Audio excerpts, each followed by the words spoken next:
அத்தியாயம் 1. Moonlight detective agencies. நழுவின மஃப்ளரை தோளில் விசிறிக்கொண்டு பரத் உள்ளே நுழைந்தபோது டைப்ரைட்டரில் ரிப்பன் மாற்றிக்கொண்டிருந்த மாதவி அருகில் நகம் கடித்து துப்பிக் கொண்டிருந்த ஆசாமி படக்கென்று எழுந்து கொண்டு குட் மார்னிங் சார் என்றான். உதட்டில் இருந்து சிகரெட்டை எடுத்து எஸ் என்றபோது அவன் 8 பக்கங்களிலும் பார்த்து கொண்டு தனியா பேசணும் சார் என்றான்.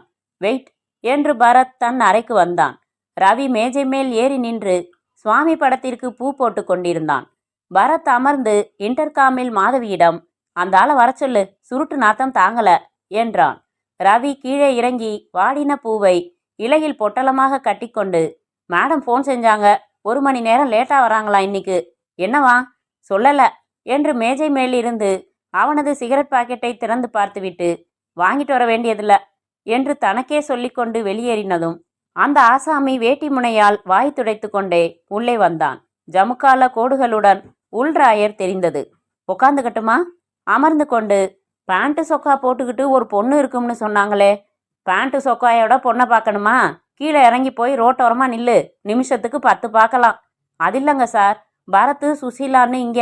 நான் தான் பரத்து, என்ன சொல்லணும் உங்களுக்கு? சாரதாவை நீங்க தான் கண்டுபிடிச்சு தரணும். சாரதா யாரு? எருமமாடா? சார் என் பொண்டாட்டி சார். சாரி, எந்த ஊர் உங்களுக்கு? கீரமங்கலம். உங்க மனைவி எப்போ காணாம போனாங்க? 1 மாசமாச்சு. 1 மாசமா என்ன செஞ்சீங்க? பேராவூரணியில் பாக்கியலட்சுமின்னு ஒன்று வச்சிருக்கேன், அங்கே போயிட்டேன். வைஃப் காணாம போனதுக்கு என்னையா செஞ்சீங்கன்னா? காணாம போகலைங்க, ஓடி போயிட்டா. சரிதான். என்ன சரிதான்னு சொல்றீங்க? 3 பேரை அறுத்து அறுத்து கட்டினாலே எந்த புருஷனாவது ஒரு செப்பு மோதிரமாவது போட்டானா? நான் 1 பவுனில் சங்கிலி செஞ்சு போட்டேனேடி, எனக்கு துரோகம் செஞ்சுட்டு ஓடுறியே, நல்லா இருப்பியாடி நீ? அத்தனை ரோஷமா போற நீ ஏன் நகையை கழட்டி வச்சுட்டு போயிருக்கணும். விட்டுருவேனா உன்ன? 500 ரூபாய் வரைக்கும் செலவு பண்ணி பார்த்துடுறதுடி. அவன் எதிரே தன் மானசீக ஓடுகாலியிடம் பேசி முடித்ததும் பரத், ஐயா தயவு செஞ்சு எழுந்து வெளியில போறீங்களா? உங்க மனைவியை கண்டுபிடிக்கிற அளவுக்கு திறமை எங்களுக்கு இல்ல. அட என்ன இப்படி சொல்றீங்க? 500ங்கிற இடத்துல 10-20 செலவு கூட போனாலும் சரிதான். பரத் தன் தலையில் அடித்து கொள்ள வேண்டும் என்கிற ஆவலை கட்டுப்படுத்தி கொண்டான். காலையில் நாராயணனின் முகத்தில் விழித்த போது இன்னைக்கு நாள் அமோகமா இருக்கும் சார் என்று அவன் அருள்வாக்கு வேறு சொல்லி அனுப்பினான். பெல் அடித்து ரவியை வரவழைத்து, ரவி இவர் சொல்றது ரொம்ப பெரிய கேஸ், நம்மால முடியாது, எதிர்க்க சன்லைட்டுக்கு வழி சொல்லி அனுப்பு. ஐயா பையன் சொல்லுவான், போங்க, தம் அடிச்சுக்கிட்டு ஒரு பொண்ணு இருப்பா, அவ தான் கரெக்டா துப்பறிஞ்சு கண்டுபிடிப்பா என்றதும் அவன் பரத் முகத்தை உதட்டை பிதுக்கி பார்த்துவிட்டு வெளியேறினான்.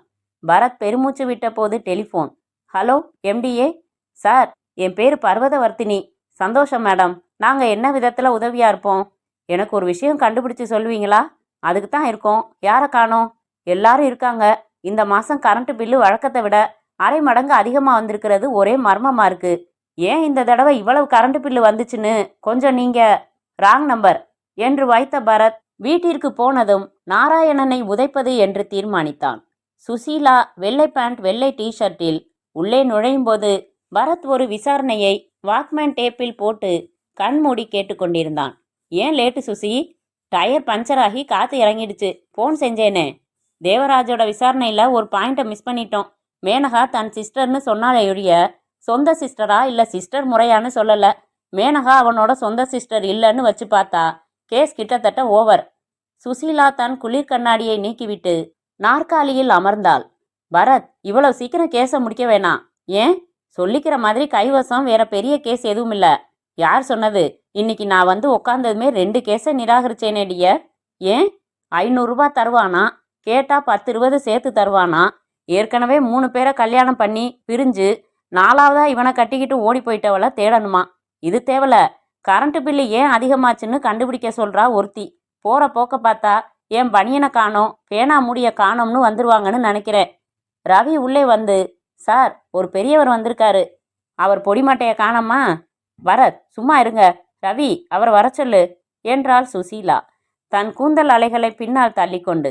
அத்தியாயம் 2. அந்த பெரியவர் குளிரே இல்லாத காலத்தில் எதுக்காக பட்டனுக்கு பட்டன் பிதுக்கும் தன் பேரனின் ஸ்வெட்டரை பிடிவாதமாக அணிந்திருந்தார் என்பது தெரியவில்லை. பீரங்கி மூக்கில் பொடிக்கரை இருக்க நான் சொல்லல என்பது போல் பரத் சுசீலாவை பார்த்தான். பெரியவர் ஜவுளிக்கடை மஞ்சள் பையை மேஜை மேல் வைத்துவிட்டு அனுமதியோ மன்னிப்போ கேட்காமல் தன் சுண்டு விரலால் காது உடைய ஆரம்பித்து விட்டார். இதை நீங்க உங்க வீட்டில் சாவகாசமா செய்யலாம் சார், எங்களுக்கு நிறைய வேலை இருக்கு. சார், என் பேர் பொன்னுசாமி. எனக்கு கர்நாடகாவில் ஒரு கிராமம், முந்திரி தோப்பு, நிலப்புலன்கள் இருக்கு. சின்ன வயசுல நான் வேட்டை பிரியன். 2 புலி, ஒரு சிறுத்தைய தனியாலாம் நின்று சுட்டிருக்கேன். அப்போ அதெல்லாம் தூங்கிட்டு இருந்துச்சுங்களா? பெரியவர், போடா சின்ன பையா என்கிற பொருள் வரும்படி ஒரு சிரிப்பு சிரித்து தன் ஸ்வெட்டரையும் சட்டையையும் சேர்த்து உயர்த்தி காட்ட, முருகனுக்கு பால் குடம் எடுக்கும் பக்தன் உடம்பில் பட்டை பட்டையாக விபூதி பூசிக்கொள்வானே, அதுபோல அங்கங்கே வரி வரியாய் தழும்புகள் இருந்தன. மூடுங்க சார், பார்க்கவே பயமா இருக்கு. வேட்டைக்கு போகாதன்னு உங்க அம்மா போட்ட சூட்டு தழும்புங்களா இது? வேட்டைக்கு வராதன்னு புலிகள் கீறினது. சரி, அப்புறம் உங்களுக்கு பேய் பிசாசு இதுல நம்பிக்கை உண்டா? அந்த மாதிரி படங்களை செகண்ட் ஷோல பார்த்துட்டு வீடு திரும்புகிற சமயங்களில் மட்டும்தான். மற்றபடி நேரடியான அனுபவங்கள் உண்டா? எந்த கேஸையும் எடுத்துக்கிட்டு பேய் எங்ககிட்ட வந்ததில்ல. நாங்களும் எந்த கேஸ் சம்பந்தமாகவும் ஒரு பேயை விசாரிச்சதா நினைவில்லை. ஏன் சுசி, விசாரிச்சிருக்கோம்? பெரியவர் மீண்டும் அனுமதியின்றி காதுக்குள் சுண்டு விரலை நுழைத்து கொண்டே இவர்களை பார்த்தார். எனக்கு ஒரே பொண்ணு சார், கூட்டிட்டு வரலீங்களா? கல்யாணமாகி 15 வருஷமாச்சு. மணிமணியா 2 பசங்க. ஒருத்தன் 7வது படிக்கிறான், இன்னொருத்தன் 5வது படிக்கிறான். மெட்ராஸில் கொஞ்சம் அவுட்டரில் ஃபார்ம் ஹவுஸ் இருக்கு, அங்கே தான் எல்லாரும் இருக்காங்க. மாப்பிள்ளை கிட்டத்தட்ட 20 கம்பெனிகளில் பார்ட்னர். மாப்பிள்ளை மெட்ராஸில் மாதத்துக்கு 4 நாள் இருந்தால் அபூர்வம். பெரியவர் மீண்டும் தன் சுண்டு விரலை காதுக்கு உயர்த்த போன போது அவர் கையை கப்பென்று பிடித்த பரத், இப்போ நாங்கள் என்ன செய்யணும்னு சொல்லிட்டு அப்புறம் காதை கவனிக்கலாம். என் பொண்ணு வேணுகோபால்னு ஒருத்தனை காதலிச்சா. தப்பாச்சே, 2 பையங்க பிறந்தக்கப்புறமா? நான்சென்ஸ், தன் கல்யாணத்துக்கு முன்னால. அது தப்பில்ல. உங்கள் மாப்பிள்ளை அந்த வேணுகோபால் கிடையாது. கரெக்ட், இவர் பெயர் ஜோதிராமன். வேணுகோபாலை காதலிச்ச என் பொண்ணு சில காரணங்களால் அவனை கல்யாணம் செய்துக்கல. வேணுகோபால் தூக்கு மாட்டி செத்து போயிட்டான். என் தற்கொலைக்கு இன்னார் காரணம்னு அபத்தமாக எதுவும் எழுதி வைக்கல. நல்ல வேலையா? சரி, முந்தா நாள் என் பொண்ணு எனக்கு ஃபோன் செஞ்சா. உடனே புறப்பட்டு வர சொன்னா. பதறிக்கிட்டு வந்து பார்த்தேன். என் பொண்ணு ஜுரம் வந்து படுத்திருக்கா. மாப்பிள்ளை வேற ஊரில் இல்லை. நியாயமாக அவங்க டாக்டருக்கு தான் ஃபோன் செஞ்சுருக்கணும். ஜோக்கடிக்காமல் கேளுங்க சார், என் பொண்ணுக்கு ஏன் ஜுரம் வந்துச்சுன்னு தெரியுமா? மழையில் நனைஞ்சு அச்சுன்னு தும்மினாங்களா? இல்லை, ஒரு குரலை ஃபோனில் கேட்டிருக்கா. அதாவது 15 வருஷத்துக்கு முன்னாடி செத்துப்போன வேணுகோபாலோட குரல். என்னங்க இது, காமிக்ஸ் கதை சொல்கிறீங்க? வேற எவனோ ஃபோனில் விளையாடி இருப்பான். அது வேணுகோபாலோட குரல் தான்னு இவ அடித்து சொல்கிறாளே. என்ன பேசினானா? சௌக்கியமா தேவின்னு கேட்டிருக்கான். தேவி யாரு? அதாங்க என் பொண்ணு. என்ன நினைவு இருக்கான்னு கேட்டானா. திரும்பி வந்திருக்கேன் தீர்ப்பை தரதுக்காகன்னு சவால் மாதிரி பேசிட்டு சிரிச்சிட்டு வச்சுட்டானா. கொஞ்சம் இருங்க என்று பரத் மேஜையை தாண்டி அவரின் 2 கால்களையும் எட்டி பார்த்து, நீங்க மனுஷர்தான். இந்த வேப்பில் அடிக்கிறது, தகடு மந்திரிக்கிறது, அந்த மாதிரி காரியங்கள் நமக்கு பழக்கம் இல்லை சார். என்கிட்ட என்ன எதிர்பார்க்குறீங்க? அது ஆவியா இல்லை ஆசாமியான்னு கண்டுபிடிக்கணும். தேவி ரொம்ப பயந்து கிடக்கா. வேணுவோட குரல் தான்னு ரொம்ப உறுதியா சொல்றா அவ. ஆவி டெலிஃபோன் பூத்துக்கெல்லாம் போகுதுன்னே வச்சுக்கலாம். ₹1 சில்லறை வச்சுக்குமா, இல்லைன்னா கடைகளில் மாற்றிக்குமா? தேவி இப்போ இருக்கிற இடம், ஃபோன் நம்பர் எல்லாம் எப்படி துப்பறிஞ்சுது? சிரிப்பு தான் சார் வருது என்றாள் சுசீலா. சுசி, சார் எவ்வளவு சோகத்தில் இருக்காரு, உனக்கு விளையாட்டா இருக்கா? சார் வாங்க, முதல்ல தேவியை தரிசனம் செய்யலாம், விசாரிக்கலாம். அவங்க நிஜமாவே ஃபோனில் வேணு குரல் தான் கேட்டாங்களான்னு தெரிஞ்சுக்கலாம். அதுக்கப்புறம் முடிவு செய்யலாம். பரத் எழுந்து தன் கார் சாவியை எடுத்துக்கொள்ள, நான் காரில் வந்திருக்கேன், அதிலே போயிடலாம், திரும்ப உங்களை ட்ராப் பண்ண சொல்கிறேன் என்றார் பொன்னுச்சாமி. டேப் ரெக்கார்டர் எடுத்து கைப்பைக்குள் வைத்துக்கொண்டு புறப்பட்டாள் சுசீலா. மூவருமாக கட்டிடத்தின் பேஸ்மெண்ட்டில் அவரின் அம்பாசிடர் காரை நோக்கி நடக்கும்போது, நான் மட்டும் போனா போதாது என்றான் பரத். அந்த தேவியை நான் ஒரு தடவை பார்த்துட்றேன், அதுக்கப்புறம் நீங்கள் மட்டும் டீல் பண்ணினா போதுமானு முடிவு செய்கிறேன். அடிப்படை நம்பிக்கை வேணும் சுசி. வாழ்க்கையில் 2 பிள்ளைங்க பெற்றவளையா நான் சைட் அடிப்பேன்? என் இளமைக்கே இன்சல்ட். பொன்னுசாமி டிரைவிங் சீட்டின் கதவை திறக்க, காரின் ஸ்டியரிங்கில் ஒரு மடக்கின சீட்டு செருகப்பட்டிருந்தது. அவசரமாக அதை எடுத்து பிரித்து பார்த்தார். அதில், அனாவசிய முயற்சிகள் வேண்டாம், என் நோக்கங்கள் நிறைவேறின பிறகுதான் விலகுவேன், வேணுகோபால். பரத்திற்கு அந்த சீட்டை படித்தவுடன் இந்த விவகாரத்தில் ஒரு சுவாரஸ்யம் ஏற்பட்டு விட்டது. இது வேணுகோபால் கையெழுத்துதானா என்றாள் சுசீலா. அப்படித்தான் நினைக்கிறேன், தேவி கரெக்டா சொல்லிடுவா. எப்படி வந்தா இங்க? ஆவிதானே, உங்க பக்கத்துல உட்கார்ந்து வந்திருக்கோம் என்ற பரத், சாரி நோ ஜோக்ஸ், புறப்படலாம் என்றான். அத்தியாயம் 3. மீனம்பாக்கம் அருகில் முக்கிய சாலையில் இருந்து வெட்டி கொண்டு பயணித்து அந்த பண்ணை பங்களாவுக்கு வந்ததும் திடீரென்று கொடைக்கானல் போல உணர முடிந்தது. தென்னை மரங்களும் மாமரங்களும் அந்த பங்களாவை சூழ்ந்திருந்தன. பங்களா சற்று விஸ்தீரணமாகவே இருந்தது. ஒரு மாருதி நின்று கொண்டிருந்தது. தோட்டக்காரன் ஒரு நாயுடன் விளையாடி கொண்டிருந்தான். காரை பொன்னுசாமி நிறுத்தி இறங்கினதும் க்ளோஸாக கிராப் வெட்டின சட்டையை இன் செய்திருந்த ஆசாமி வந்து, சார், ரொம்ப நேரமா மேடம் உங்களை தேடுறாங்க என்றான். பொன்னுசாமி அதற்கு பதில் சொல்லாமல் பரத்திடம், மேனேஜர் நவநீத கிருஷ்ணன் என்றார். பரத் அந்த ஹாலின் ஆடம்பரத்தை, சாண்ட்லியர்களை கவனித்தான். படிகளுக்கு வெல்வெட் விரிப்பு போடப்பட்டிருந்தது. பித்தளை பூக்கிண்ணங்களை தினம் பளபளப்பாக துடைப்பார்கள் என்று தெரிந்தது. வாங்க என்று மாடிக்கு நடந்து கொண்டே பொன்னுசாமி, மேனேஜர் காப்பி அனுப்பி வைங்க என்றார். மாடி அறையில் கட்டிலில் சோர்வாக சாய்ந்திருந்த தேவியை 2 பிள்ளைகள் பெற்றவள் என்று நம்ப சிரமமாக இருந்தது. சாட்டின் வகையில் ஒரு கவுன் அணிந்து முகத்தில் கவலை அணிந்திருந்தாள்.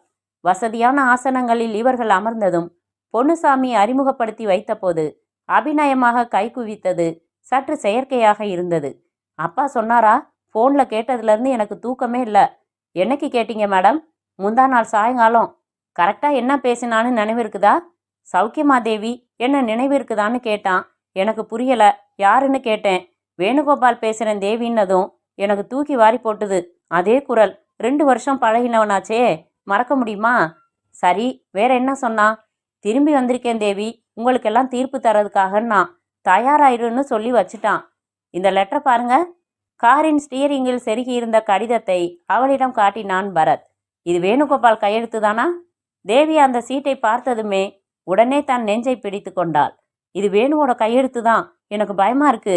பதறாதீங்க மேடம், முதல்ல சில கேள்விகளுக்கு பதில் சொல்லுங்க. சொல்றேன். சுசீலா டேப் ரெக்கார்டரை ஆன் செய்தாள். வேணுகோபால் இறந்தாச்சா இல்லையா? அதான் சொன்னேனே, தூக்குல தொங்கி அப்போ பேப்பர்ல எல்லாம் வந்துச்சு என்றார் பொன்னுசாமி. வேணுகோபால் யாரு? அவன் என்ன செஞ்சிட்டு இருந்தான்? பெங்களூர்ல ஒரு பிரைவேட் சிட்பண்ட்ஸில் வேலை பார்த்தாரு. தன் கம்பெனியில் ஃபிக்ஸட் டெபாசிட் போட சொல்லி எங்கள் அப்பா கிட்ட கேன்வாஸ் பண்ண பல தடவை வீட்டுக்கு வந்தான். அப்போதான் எங்களுக்குள்ள பழக்கம் ஆரம்பமாச்சு. சரி, 2 பேரும் தீவிரமாக காதலிச்சிங்களா? ஆமாம். எங்கள் அப்பாவுக்கு தெரிய வந்தப்போ அவர் எல்லா அப்பாக்களையும் மாதிரியே அந்தஸ்த காரணம் காட்டி காதலை எதிர்த்தாரு. என்னை அடிச்சாரு. இன்னொரு சதியும் செஞ்சாரு. அதையும் நானே சொல்கிறேன் என்ற பொன்னுசாமி, என் பொண்ணு அந்த வேணுகோபாலை மறக்கணுங்கிறதுக்காக இவன் ஆஃபீஸ் பணத்தை வேற ஒருத்தனை விட்டு கையாடி இவன் வீட்டில் வைக்க ஏற்பாடு செஞ்சேன். போலீஸ் இவனை திருடிட்டதா கருதி பிடிச்சு வழக்கு போட்டுது. உன் காதலன் யோகியதைய பாத்தியான்னு நான் இவகிட்ட கேட்க நம்பிட்டா. ஜெயிலில் இருந்த வேணுவை போய் பார்த்துட்டு இவ்வளவு கேவலமானவரா நீங்கன்னு திட்டிட்டு என்னை மறந்துடுங்கன்னு சொல்லிட்டு வந்துட்டா. அதில் அந்த வேணு மனசொடிஞ்சு போயிட்டான். ஜெயிலுக்கு போன அவமானமும் சேர்ந்து ஜெயிலை விட்டு வந்ததும் தூக்கு மாட்டி செத்து போயிட்டான். இதான் நடந்தது. வேணுகோபாலோட குடும்ப பின்னணி என்ன? அவனுக்கு அப்பா இல்லை, அம்மா மட்டும்தான். ஒரு தம்பி உண்டு. இவன் தூக்கு மாட்டி செத்தப்புறம் அந்த குடும்பம் பெங்களூரை விட்டு போயிடுச்சு. இப்போ எங்கே இருக்காங்கன்னு தெரியல. ஐசி மேடம், 15 வருஷத்துக்கு அப்புறம் ஒரு செத்துப்போன ஆசாமி பழி வாங்க வந்திருக்கான்னு எப்படி நம்புறதுன்னு புரியல. ஃபோனில் பேசினது, சீட்டு எழுதினது எல்லாம் ஆவின்னு நினச்சி கூட பார்க்க முடியல. இது யாரோ நடத்துகிற விளையாட்டா இருக்கலாம். உங்கள் புருஷன் ஜோதிராமன் எங்கே இருக்கார்? இப்போ பாம்பேல இருக்காரு. இன்னும் 2 நாளில் வந்துடுவார். வர சொல்லி நான் ஃபோனில் சொல்லியிருக்கேன். வேணுகோபாலை நீங்கள் காதலிச்ச விவகாரம் உங்கள் புருஷனுக்கு தெரியுமா? ரொம்ப நாள் கழித்து சொன்னேன். தெரியும். வேணுகோபால் எழுதின லெட்டர்ஸ் ஏதாச்சும் இருக்கா? அதெல்லாம் என் கல்யாணத்துக்கு முன்னாடியே எரிச்சிட்டேன். வேணுகோபாலோட ஃபோட்டோ ஏதாவது? 15 வருஷத்தில் நான் சுத்தமாக மறந்து கூட போயிட்டேன் அவனை. இந்த வீட்டில் யார் யார் இருக்கீங்க? நான், அவர், என் 2 குழந்தைகள், அப்புறம் என் கணவரோட தம்பி மூர்த்தி இருக்காரு. எங்கே அவரு? என்ன செய்கிறாரு? மெட்ராஸில் ரப்பர் பெல்ட்ஸு தயாரிக்கிற கம்பெனி ஒன்று இருக்குது. அதை மேனேஜ்மெண்ட்டு பார்த்துக்கிறாரு. இப்போ ஆஃபீஸ் போயிருக்காரு. அவருக்கு இந்த ஃபோன் குரல் சமாச்சாரம் தெரியுமா? தெரியும். யாரோ ஃபூல் பண்ணுறாங்கன்னு சிரிச்சிட்டு போயிட்டாரு. பிள்ளைங்க எங்கே? ஸ்கூலுக்கு போயிருக்காங்க. பரத் சற்று நேரம் அமைதியாக இருந்துவிட்டு, ஆவி அது இதுன்னு மனசை குழப்பிக்க வேணாம், பார்க்கலாம். இந்த சீட்டு என்கிட்ட இருக்கட்டும். மறுபடி ஃபோன் எதுவும் வந்தால் சொல்லுங்க. அவசியப்பட்டா போலீஸ் ப்ரொடெக்ஷன் வாங்கிக்கலாம். இப்போதைக்கு தேவையில்லை. You need rest. புலி சிறுத்தையெல்லாம் சுட்டு பொசுக்கி இருக்கிற உங்கள் அப்பா பக்கத்தில் இருக்கிறப்போ எதுக்காக பயப்படுறீங்க என்று எழுந்து கொண்டான். மறுபடி பிறகு வருவதாக சொல்லி படிகளில் இறங்க பொன்னுசாமி மேனேஜரை அழைத்தார். இவங்களை இவங்க ஆஃபீஸில் ட்ராப் பண்ணிட்டு வந்துருங்க. மேனேஜர் அமைதியாக காரை ஓட்டினான். நவநீத கிருஷ்ணன், எத்தனை வருஷமா இங்கே வேலை பார்க்குறீங்க என்றான் பரத். 3 வருஷமா சார். முதலாளி அம்மாவுக்கு ஏன் ஜுரம்னு தெரியுமா? தெரியும் சார், சொன்னார் அவங்க அப்பா. ஏதோ ஆவி மிரட்டுறதா சொன்னார். நான் சிரிப்பை அடக்கிக்கிட்டேன். ஆவியாவது பூதமாவது பெரிய இடத்துல வெள்ளைக்காக்கா பறக்குதுன்னு சொன்னா எங்கன்னு ஜால்ரா போடணும். அப்பதான் நம்ம வேலை தங்கும். பின்ன நீங்களே பாருங்களேன், ஆவியா ஃபோன் பேசினதான், அதுக்காக பிரைவேட் டிடெக்டிவை வரவழைக்கிறாங்களாம். பேத்தலா இல்லை? ஆமாம், பேத்தலா தான் இருக்கு என்றான் பரத். அத்தியாயம் 4. ராகவன் தன் அலுவலகம் முடிந்து ஸ்கூட்டரில் புறப்பட்டான். மனோகர் புதிய ஜாமெண்ட்ரி பாக்ஸ் கேட்டது நினைவுக்கு வந்தது. வழியில் அந்த கடையில் நிறுத்தி வாங்கி கொண்ட போது அங்கே வெளிநாட்டு ஸ்டாம்புகள் அட்டையில் விற்பனைக்கு தொங்கவிட்டிருப்பதை பார்த்தான். மனோகருக்கு ஸ்டாம்ப் கலெக்ஷன் என்பது மிகவும் பிடித்தமான ஒன்று. 2 பெரிய நோட்டுகள் முழுவதும் ஒட்டி வைத்திருக்கிறான். தேசம் வாரியாக. 9வது படிக்கும் பையன் போலவா பேசுகிறான்? டாடி, கம்ப்யூட்டரைசேஷன் இன் இந்தியா ஒரு அவசரமான வளர்ச்சியோன்னு எனக்கு படுது. ஏன் மனோ? இப்போ நான் 9th படிக்கிறேன். என் கையில் பிஎஸ்சி புத்தகம் கொடுத்து படிக்க சொல்றது நியாயமா? என் கெப்பாசிட்டிக்கு மீறின விஷயம் இல்லையா இது? அது மாதிரி இந்தியா இந்த அசுரத்தனமான விஞ்ஞான வளர்ச்சிக்கு இன்னும் தயாரா இல்லையோன்னு படுது. ராகவனுக்கு பெருமையாக இருக்கும். பல சமயம் தன் மகனோடு சமமாக விவாதிக்க முடியாமல் திணறி இருக்கிறான். நிர்மலா இருந்து தன் மகனின் அறிவார்ந்த பேச்சுக்களை கேட்டால் எவ்வளவு சந்தோஷப்படுவாள் என்று அடிக்கடி நினைத்து விழிகளை நனைத்து கொள்வதுண்டு. மனோகர் எது கேட்டாலும் நோ சொல்வதே இல்லை. நோ சொல்லும்படியாக அவனும் அனாவசியமாக எதையும் கேட்பதில்லை. ராகவன் அந்த ஸ்டாம்ப் அட்டை ஒன்றும் வாங்கி கொண்டு தன் வீட்டிற்கு திரும்பி ஸ்கூட்டரை நிறுத்தினான். வீட்டின் வெளிவாசல் பூட்டியே இருந்தது. மனோகருக்கு 4:30க்கெல்லாம் பள்ளி முடிகிறது. ராகவன் வீட்டிற்கு வருவதற்குள் அவன் வந்து பால் காய்ச்சி வைத்துவிட்டு காலை ரசத்தை கொதிக்க வைத்து இறக்கிவிட்டு படித்து கொண்டிருப்பான் வழக்கமாக. ராகவன் தன்னிடமுள்ள சாவி கொண்டு திறந்து வீட்டுக்குள் வந்து உடை மாறி முகம் கழுவி காஃபி போட்டு சாப்பிட்டு விட்டு காலையில் அவசர அவசரமாக தலைப்பு செய்திகளை மட்டும் மேய்ந்துவிட்டு தூக்கி போட்டுவிட்டு போன செய்தித்தாளை எடுத்துக்கொண்டு அமர்ந்தான். மணி 6 தாண்டும் போது லேசாக கவலை ஆரம்பித்தது. 2 தினங்கள் முன்னால் இப்படித்தான் ஒரு நாள் தாமதமாக வந்தான். காரணம் கேட்டதற்கு ஸ்பெஷல் கிளாஸ் என்று ஏதோ சொன்னான். போன வாரத்திலும் ஒரு நாள் தாமதமாக வந்தான். இதோ இன்றைக்கும் இதுவரை காணவில்லை. மனோகர் ஏதாவது தப்பான வழியில் செல்கிறானா? சச்ச, பஸ்ஸில் 10 நிமிட பயண தூரத்தில்தான் பள்ளிக்கூடம். அங்கிருந்து இங்கு 1000 பஸ்கள். எனவே பஸ் கிடைக்கவில்லை என்று நினைக்க முடியாது. மணி 6:30 ஆனதும் ராகவன் சட்டையை எடுத்து மாட்டிக்கொண்டு அடுத்த தெருவில் வசிக்கும் மனோகரின் கிளாஸ்மேட் வீட்டிற்கு நடந்தான். அந்த பையன் வந்திருந்தான். மனோகரை பாத்தியாப்பா? இன்னும் வீட்டுக்கு வரல? எதுவும் ஸ்பெஷல் கிளாஸா இன்னைக்கு? இல்லையா சார், 4:30க்கு ஸ்கூல் விட்டுடுச்சே. எல்லாரும் ஸ்கூல் விட்டு புறப்பட்டுட்டோமே. எங்க டாடி ஸ்கூட்டர்ல என்ன அழைச்சிக்கிட்டு வந்தப்போ மனோகர் பஸ் ஸ்டாப்ல நின்றுகிட்டு இருந்தானே. பின் ஏன் இன்னும் வரவில்லை? இந்நேரம் வந்திருப்பான் என்று தன்னையே சமாதானம் செய்து கொண்டு ராகவன் மீண்டும் வீடு திரும்பினான். வீடு பூட்டியபடியே இருந்தது. ஸ்கூல் விட்டதும் வீட்டிற்கு வராமல் யாரோ நண்பன் வீட்டிற்கு போகிறானோ? வரட்டும், இன்றைக்கு கேட்க வேண்டும். ராகவன் பொறுமையின்றி காத்திருக்க 7:15 மணிக்கு மனோகர் வந்தபோது மௌனமாக இருந்தான். மனோகர் ஷூக்களை கழற்றிவிட்டு பின்புறம் போய் முகம் கழுவிவிட்டு தன் அப்பா இருப்பதையே லட்சியம் செய்யாமல் தன் அறைக்கு சென்று கட்டிலில் படுத்து கண்களை மூடிக்கொண்டது சற்று வினோதமாக இருந்தது. டேய் மனோ, இங்க வாடா. அவன் எழுந்து வரவில்லை. கூப்பிடுறது காதல விழல? அதற்கும் வரவில்லை. ராகவன் ஆத்திரமாக எழுந்து அறைக்குள் வந்து, வர வர உனக்கு திமிர் அதிகமாயிடுச்சு. தாயில்லா பிள்ளையாச்சேன்னு கொஞ்சம் செல்லம் கொடுத்து வளர்த்தது தப்பா போச்சு. நான் பேசிக்கிட்டே இருக்கேன், நீ என்ன ராஜா மாதிரி படுத்துக்கிட்டு? எந்திரா. அவன் தோளை தொட்டு உலுக்கின போது திறந்த அவன் கண்கள் சிவந்திருந்தன. பார்வை தன் அப்பாவை தாண்டி வேறெங்கோ நிலைத்திருந்தது. டேய், என்னடாச்சு? ஏன் ஒரு மாதிரியா பார்க்குற? ஜுரம் எதுவும் அடிக்குதா? நெற்றியை தொட்டு பார்த்தான். நார்மலாகத்தான் இருந்தது. மனோகர் பற்களை நெரித்தான் சத்தத்துடன். மனோ, என்னப்பா, ஏன் ஒரு மாதிரி இருக்க? மனோகர் திடீரென்று எழுந்து அமர்ந்து கொண்டான். மிரண்டு பார்த்தான். கைகளை கட்டி கொண்டான். கண்களை மூடிக்கொண்டு ஜெபம் போல எதையோ முணுமுணுத்தான். என்னடா சொல்ற? பழிவாங்கணும் என்றான் விட்டத்தை பார்த்து. யாரடா? அவ குடும்பம் முழுக்க. டேய், என்னடா பேசுற? ஸ்கூல் விட்டது எங்கே போன? எதையாச்சும் பார்த்து பயந்துட்டியா? இரு, வரேன். ராகவன் சுவாமி படத்தில் விபூதி கிண்ணம் எடுத்து வந்து மனோகர் நெற்றியில் வைத்துவிட்டு கழுத்திலும் தடவி விட்டான். நீ பேசாம தூங்கு, காலையில பேசிக்கலாம். போர்வையை எடுத்து அவனுக்கு போர்த்திவிட மனோகர் வெறியுடன் அந்த போர்வையை விலக்கி தூரமாக எறிந்தான். பழி வாங்குற வரைக்கும் தூக்கம் கிடையாது. ராகவன் அவன் கன்னத்தில் தட்டி, என்ன பாருடா, என்ன தெரியுதா, நான் யாரு என்றதற்கு அவன் பதில் சொல்லாமல் சிரித்தான். என்னடா சிரிக்கிற? உனக்கு என்னடா ஆச்சு? பயமா இருக்குடா. ஆண்டவனே, நீ யாருன்னு தெரியுதா இல்லையா? தெரியும் என்பதைப் போல தலையசைத்தான் மனோகர். யாரு? வேணுகோபால் என்றான் மனோகர். அத்தியாயம் 5. தன் அறையில் இருந்து வெளிப்பட்டான் மூர்த்தி. டைட்டான அரைக்கை சட்டை அணிந்து அதை பேண்டில் இன் செய்யாமல் வெளியே தொங்க விட்டிருந்தான். கையில் அலுவலக சம்பந்தப்பட்ட காகிதங்கள் கொண்ட லெதர் கேஸ் வைத்திருந்தான். பட்டை பிரேமில் கண்ணாடி அணிந்திருந்தது அவன் வயதை உயர்த்தி காட்டியது. நெற்றியில் விபூதி வைத்திருந்தான். மேனேஜர், என் காரை ரெடி பண்ண சொல்லுங்க என்று குரல் கொடுத்துவிட்டு தேவியின் அறைக்கு வந்து கதவை தட்டிவிட்டு வந்தான். தேவி கட்டிலில் அமர்ந்து ஸ்பூனால் டிஃபன் சாப்பிட்டு கொண்டிருந்தாள். அண்ணி, உடம்பு எப்படி இருக்கு இப்போ? பரவாயில்ல, கொஞ்சம் தெம்பா இருக்கு. ஜுரம் இல்ல. மனசை போட்டு அழட்டிக்காதீங்க. உங்க அப்பா சொல்ற பேச்ச கேட்காதீங்க. பிரைவேட் டிடெக்டிவ் வர வேண்டிய விவகாரமா இது? அனாவசிய குழப்பம் நம்ம வீட்ல வேணாம். உங்களுக்கு வந்த ஃபோன் ஒரு விளையாட்டு. ஆனா குரல் அச்சா வேணுவோட குரலா இருந்ததே. 15 வருஷம் இடைவெளியில உங்களால இன்னும் அந்த பழைய குரலை நினைவு வச்சுக்க முடியுமா? மறக்க முடியாத குரல் மூர்த்தி. சரி, ஆனா உங்களுக்கு அப்படி தோணினது வெறும் பிரமை.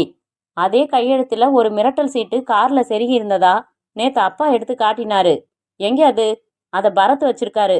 எனக்கு என்னவோ இந்த விஷயத்துல அளவுக்கு அதிகமான முக்கியத்துவம் கொடுக்கறதா படுது. நான் வரேன்.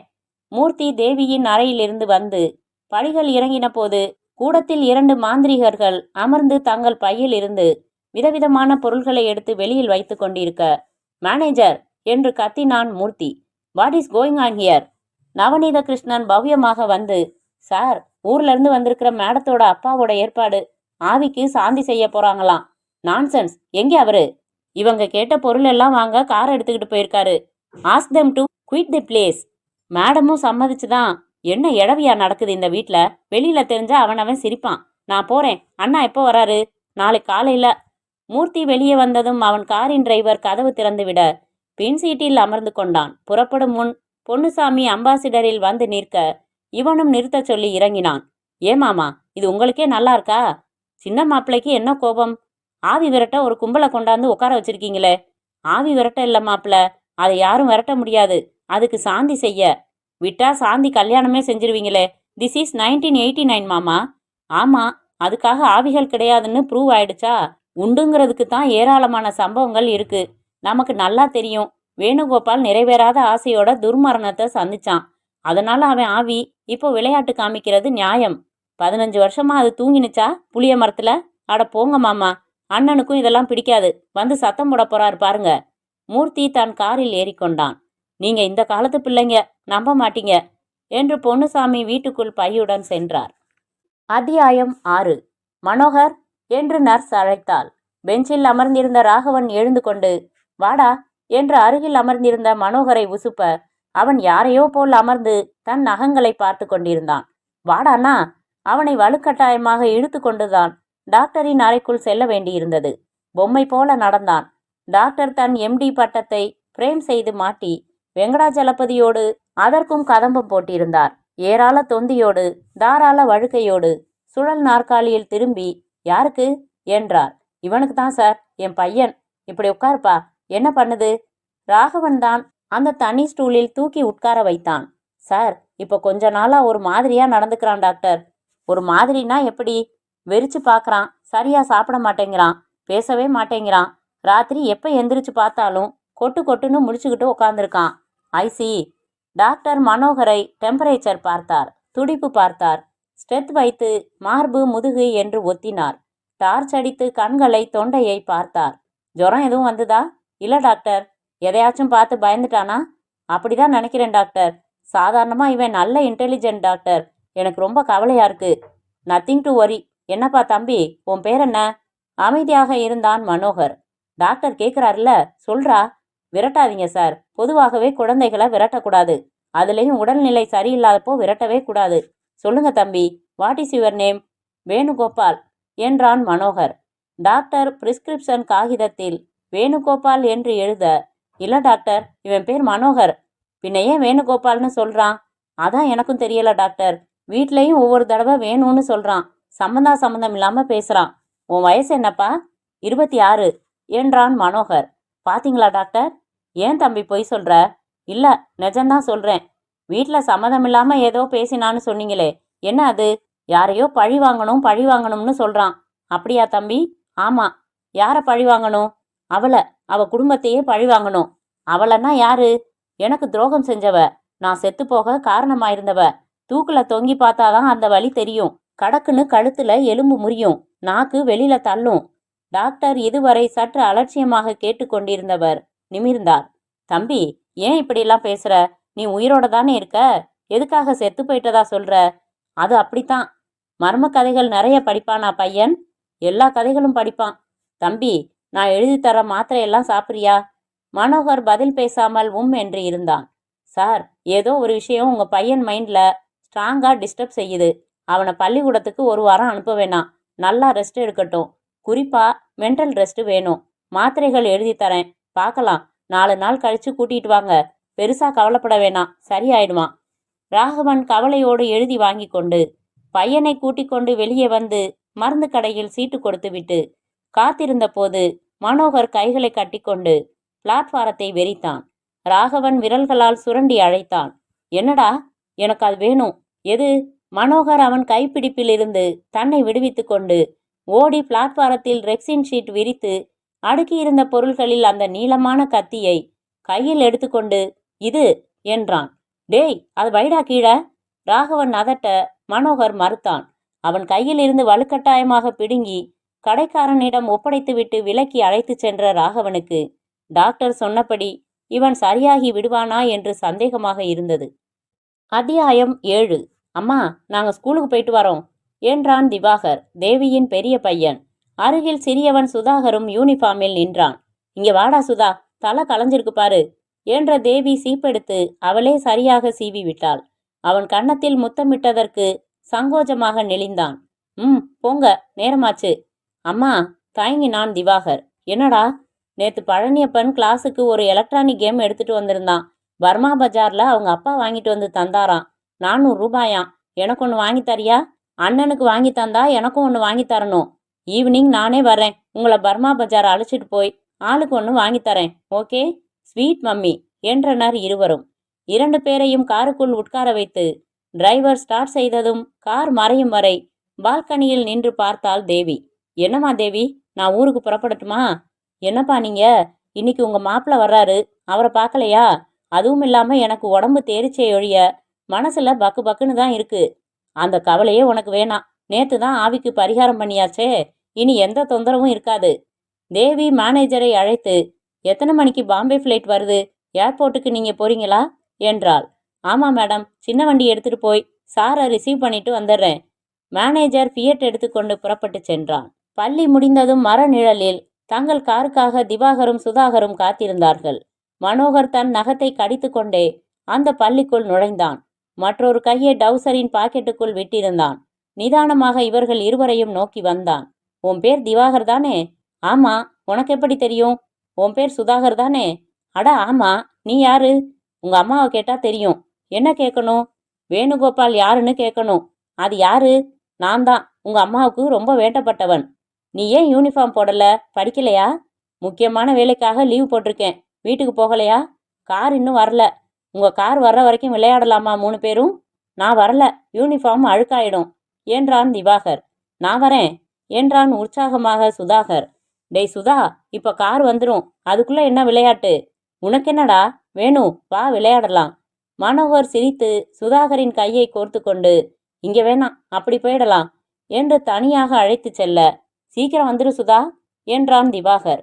பள்ளி கட்டிடங்களின் பின்புறம் தென்னை மரங்களுடன் தோப்பு மாதிரி இருந்ததில் யாருமே இல்லை.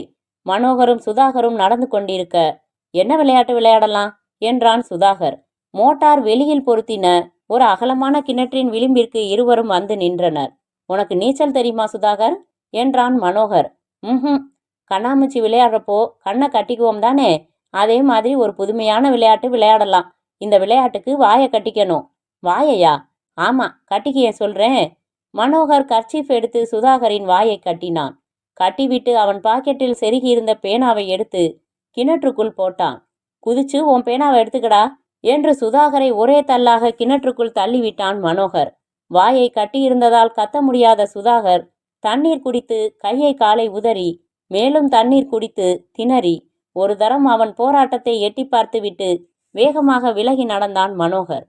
அத்தியாயம் 8. காரை நிறுத்திவிட்டு டிரைவர் வந்து, பெட்ரோல் போட்டுக்கிட்டு வர்றதுக்கு லேட் ஆயிடுச்சு. நான் லேட்டா வந்தேன்னு அம்மா கிட்ட சொல்லிடாத திவாகர். தம்பி எங்க என்றான். இந்த பக்கம் விளையாட போனா, போய் கூட்டிட்டு வா. திவாகர் போய் 10 நிமிடங்கள் கழித்து திரும்பி வந்தான். தம்பிய காணுமே என்றதும் டிரைவர் மாலை பேப்பரை மடக்கி காருக்குள் வீசிவிட்டு தேட ஆரம்பித்தான் அவனுடன். யாரோட விளையாடினா? புதுசா ஒரு பையன் வந்து விளையாட கூட்டிகிட்டு போனான். சில பேர் ஃபுட்பால் விளையாடினார்கள். அங்கே விசாரிக்க அவர்களுக்கு தெரியாதென்றார்கள், பார்க்கவில்லை என்றார்கள்.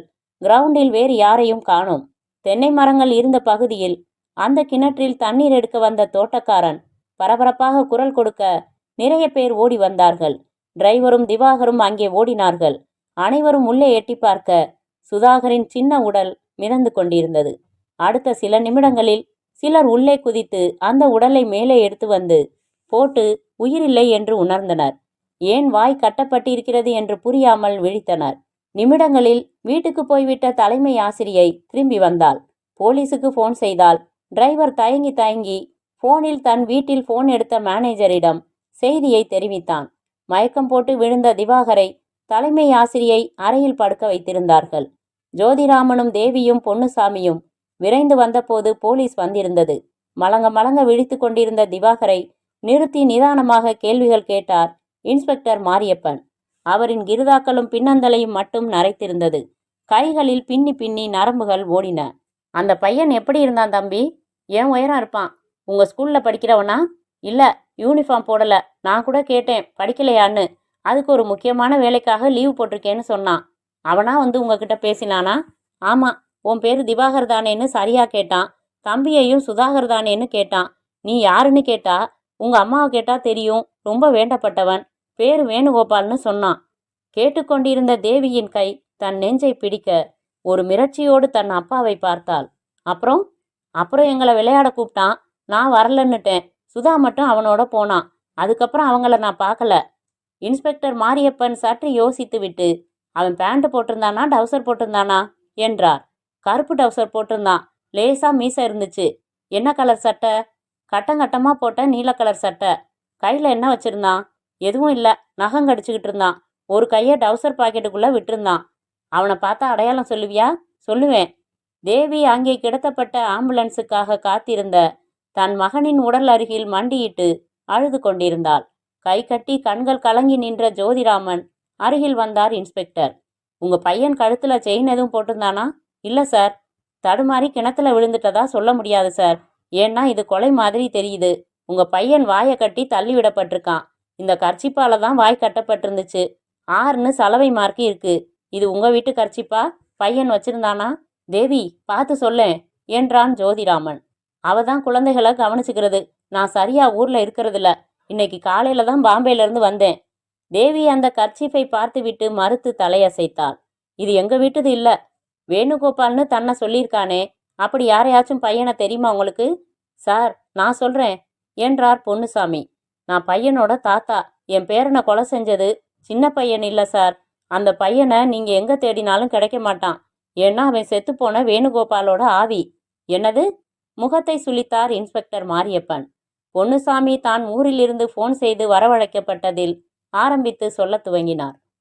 அத்தியாயம் 9. ராகவனுக்கு நடுராத்திரியில் இயற்கை உந்துதலில் விழிப்பு வந்து எழுந்தபோது பையன் நன்றாக தூங்குகிறானா என்று அவன் அறைக்கதவை தள்ளி பார்த்தபோது மனோகர் தன் கட்டிலில் எழுந்து உட்கார்ந்து கொண்டு வாய்விட்டு சிரித்து கொண்டிருந்தான். மனோகர், தூங்கலையாடா? ஏன் சிரிக்கிற? பழிவாங்க ஆரம்பிச்சிட்டேன். ஆரம்பிச்சிட்டியா? ராத்திரி சாப்பிட வேண்டிய மாத்திரை சாப்பிட்டியா இல்லையா? படுத்து தூங்குடா. பாவம், அவன் பேனா தேடுறான். யாரு? சுதாகர். சுதாகர் யாருடா? அவளோட பையன். பினாத்தாம தூங்கு. மனோகரை போர்த்தி விட்டு நாளைக்கு டாக்டரிடம் அழைத்து செல்ல வேண்டும் என்று யோசித்து கொண்டு வெளியில் வந்தான் ராகவன். அத்தியாயம் 10. காரை நிதானமாக செலுத்தி கொண்டிருந்தாள் சுசீலா. அருகில் பரத் அமர்ந்திருந்தான். சிந்தனையாயிருந்தான். தேவி வீட்டில இருந்து நமக்கு அழைப்பு எதுவும் இல்லாதால அந்த போன் விவகாரம் முடிஞ்சு போச்சுன்னு நினைச்சுக்கிட்டு இருந்தோம். ஒரு கொலையில வந்து நின்று இருக்குதே. அதுலயும் பாவம் 10 வயசு சின்ன பையன். அவன் என்ன செஞ்சான்? அந்த பையன் வந்தானா, தன்னை வேணுகோபால்னு சொல்லிக்கிட்டானா, விளையாட கூப்பிட்டானா, கிணத்துல தள்ளி விட்டுட்டானா, அதுவும் வாயை கட்டி. This is mysterious Bharat. முதல்ல இன்ஸ்பெக்டரை பார்த்துடலாம் சுசி. கார்ல இருந்து எடுத்த சீட்டை லேபுக்கு அனுப்பினமே, ரிப்போர்ட்ல ஒரு சின்ன பையன் கையெழுத்து மாதிரி இருக்குன்னு வரல? அந்த சீட்டே ரூல்டு நோட்புக்கில் கிழிச்ச காகிதம்னு பேசிக்கிட்டமே பரத். எஸ், இறங்கு என்றான் காரை நிறுத்தி பரத். சுசீலா ரியர்வியூ மிரரை அட்ஜஸ்ட் செய்து தன் முகத்தை பார்த்து கொண்டு இறங்கினாள். எல்லாம் சைட்டபிளாக தான் இருக்க, வா. நியூட்டனை விட்டு ஃபோன் செய்ய சொல்லியிருந்ததால் இன்ஸ்பெக்டர் மாரியப்பன் சிவப்பு கம்பளம் விரிக்காத குறையாக மரியாதை கொடுத்தார். தன் சொந்த ஃப்ளாஸ்கில் இருந்து காஃபி கொடுத்தார். என் ஒய்ஃபு போட்டது. சுதாகர் கேஸில் என்ன செஞ்சு வச்சிருக்கீங்க சார்? அவங்க குடும்பத்தில் ஆவி பழி வாங்கிடுச்சுன்னு சொல்கிறாங்க. தன்னை வேணுகோபால்னு சொல்லிக்கிட்ட பையனை தேடிக்கிட்டு இருக்கோம். அதுக்கு 2 விஷயங்கள் உதவுது. ஒன்று, சுதாகரோட வாயை கட்டுறதுக்கு அவன் பயன்படுத்தின கர்ச்சீஃப். அதில் 6ன்னு சலவைக்குறி இருக்கு. அதை மெட்ராஸில் உள்ள சலவை கடைகளில் காட்டி விசாரிக்கிற வேலை ஆரம்பமாகியிருக்கு. அப்புறம் அந்த பையன் தன்னை பற்றி சொன்னப்போ முக்கியமான வேலைக்காக பள்ளிக்கூடத்தில் லீவ் போட்டிருக்கிறதா சொல்லியிருக்கான். திவாகர் சொல்கிறத வச்சு பார்க்குறப்போ அவன் 7, 8, 9 இதில் ஏதாச்சும் ஒன்று படிக்கிறவனா இருக்கலாம். சிட்டியில் ஒரு ஸ்கூல் விடாமல் லீவில் இருக்கிற பசங்களோட அட்ரஸ் லிஸ்ட்டு வாங்க ஏற்பாடாகி இருக்கு. மோட்டிவ் புரிஞ்சுக்க முடியலை. போஸ்ட்மார்ட்டம் ரிப்போர்ட்டில் புது தகவல் எதுவும் இல்லையே? இல்லை, கிணத்துல விழுந்து ஏராளமாக தண்ணி குடிச்சு மூச்சு திணறி அதனால தான் மரணம். மாரியப்பன் சார், ஆவி உண்டா இல்லையான்னு எல்லாம் நாம் பேச வேணாம். அதை ஒரு பக்கமாக வச்சிடலாம். இறந்த பையனோட அம்மாவோட வாழ்க்கை பின்னணியில் ஒரு வேணுகோபால் காதல் நிறைவேறாமல் தற்கொலை செஞ்சிட்டு இருக்கான். சொன்னாங்க தானே? எல்லாம் சொன்னாங்க. சரி, இந்த பையன் தன்னை வேணுகோபால்னு ஏன் சொல்லிக்கணும்? திவாகர் சொல்லி கொடுத்தா சொல்கிறான்? கிடையாதே. இந்த பையனை 2 நாளில் பிடிச்சிட முடியும்னு நம்புகிறோம். சுதாகர் பள்ளிக்கூடத்தில் வாட்ச்மேன் நீல சட்டை கருப்பு டவுசரோட ஒரு பையன் ஸ்கூலுக்குள்ளே போனதையும் பார்த்துருக்கான். ஸ்கூலுக்கு வெளியில் போனதையும் பார்த்துருக்கான். அதனால கால் இல்லாத ஆவியெல்லாம் கிடையாது. நம்பாதீங்க, மனுஷ பையன்தான், விஷம பையன்தான். பிடிச்சதும் கூப்பிட்றேன், வந்து பாருங்க. கேட்டா சொல்லிட்டு போகிறான் எல்லாத்தையும். பெரிய இடம், ஏராளமான சொத்து. உள்ளுக்குள்ளேயே எவனாச்சும் சூத்திரதாரி இருந்தாலும் இருப்பான். முதல்ல பையனை பிடிக்கலாம். பரத், சுசீலா மேலும் சிறிது நேரம் பேசி கொண்டிருந்து விட்டு வெளியேறி தங்கள் காருக்கு வந்தார்கள், புறப்பட்டார்கள். சுசி, இன்ஸ்பெக்டர் சொன்னதை கவனிச்சியா? என்ன பரத்? உள்ளுக்குள்ளேயே சூத்திரதாரி இருக்கலாம். வேணுகோபால் ஃபோன் செஞ்சு மிரட்டினாதா சொன்னது தேவி. அந்த மிரட்டலை நீயோ நானோ கேட்டோமா? இல்லை, ஆனால் வேணுகோபாலோட எச்சரிக்கை லெட்டர் நம்மக்கிட்ட தான் இருக்கு. அது வேணுகோபாலோட கையெழுத்து மாதிரி இருக்குன்னு சொன்னதும் தேவி தான். நாம் எந்த வகையிலையாவது ஒப்பிட்டு பார்த்து உறுதி செஞ்சுக்கலையே. அதான் வேணுகோபால் எழுதின லெட்டர்ஸ் எல்லாம் எரிச்சிட்டதா சொன்னாலே. என்ன இது திடீர்னு தேவியை போய் சந்தேகப்படுறீங்க? தன் சொந்த மகனையே கொலை செய்ய ஏற்பாடு செய்வாளா? ஒரு சின்ன பாச மகனை கொல்றதுல என்ன லாபம் இருக்கு? அங்கே இடிக்குதோ? இல்லை, நகர்ந்து உட்காருங்க. இங்கே உங்கள் முழங்கை தான் விவஸ்தை இல்லாமல் இடிக்குது என்றால் சாலையை பார்த்து கவனமாக ஓட்டியபடி. பரத், நியாயமா தவிப்பு எப்பவும் உள்ளங்கைக்கு தான். நீ மொறப்பியேன்னு அது தன் ரெப்ரசன்டேட்டிவா முழங்கைய என்னதான் சொல்லு சுசி. உன்ன மாதிரி யாராலையும் உடம்ப மெயின்டைன் செய்ய முடியாது. நானும் எத்தனையோ பேரை பார்த்துருக்கேன். என்னது? பார்த்துருக்கேன்னு தான் சொன்னேன். அதுக்கு மேலே தைரியம் கிடையாது சுசி. 2வது, சொந்தமாக தோப்பில்லாதவன் அடுத்த மாந்தோப்புல மாங்காய் அடிக்கணும். எனக்கு என்ன குறைச்சலிங்க என்று அவள் தோளில் கை போட, 10 என்றதுக்குள்ள கையை எடுங்க. சரி எண்ணு என்றவன் அவள் 10 என்றதும் கையை எடுத்துவிட்டு, இந்த ரூல்ஸ் தோல் மாதிரி எல்லா அங்கங்களுக்கும் பொருந்தும் இல்லையா? கமான், என்ன ஆரம்பி என்று அவன் கையை கொண்டு சென்ற திசையை பார்த்து அலறி பிரேக் அடித்தாள். பின்னால் வந்த சைக்கிள்காரன் காரின் பின் பம்பரில் மோதிக்கொண்டு கீழே விழுந்து எழுந்து வந்து, ஏமா எல்போடா, அறிவு இருக்கா உனக்கு? எதுக்கு திடீர்னு பிரேக் அடிச்ச என்றான். அது என்னன்னா சார், 10 வரைக்கும் எண்ணுவாங்க. அது வரைக்கும் நான். பரத், ஸ்டாப் யுவர் நான்சென்ஸ் என்று காரை எடுத்தாள் சுசீலா. இரு, உன்னை கவனிச்சுக்கிறேன் என்றான் பரத். என்ன செய்வீங்களாம்? எப்போவாச்சும் உனக்கு மயக்க மருந்து கொடுத்து எவனாச்சும் வில்லன் கடத்திட்டு போய் கட்டி வச்சிருக்காம போயிடுவானா? அப்போ உன்னை காப்பாற்ற வருவேனில்ல. காப்பாத்துறதுக்கு முன்னாடி மயக்க நிலைமையிலே வச்சு ஏன் தான் இப்படி குப்பை கற்பனையோ? எங்க போகணும் இப்போ? நியூட்டன் என்றான் பரத். இன்ஸ்பெக்டர் நியூட்டனின் மேஜை மிக சுத்தமாக இருந்தது. ஒரு தடவை வந்தனா இங்கே வந்து பார்த்துட்டு டோஸ் விட்டா. அதிலிருந்து படு கிளீன். என்ன செய்யணும்னா? பரத் அந்த பெங்களூர் விலாசத்தை மேஜை மேல் வைத்தான். 15 வருஷம் முன்னாடி இந்த சிட்ஃபண்ட்ஸில் வேணுகோபால்ங்கிறவன் வேலை பார்த்தான். அவனுக்கு ஒரு அம்மா, ஒரு தம்பி. அவன் தூக்கு மாட்டி தற்கொலை செஞ்சுக்கிட்டான். Love failure.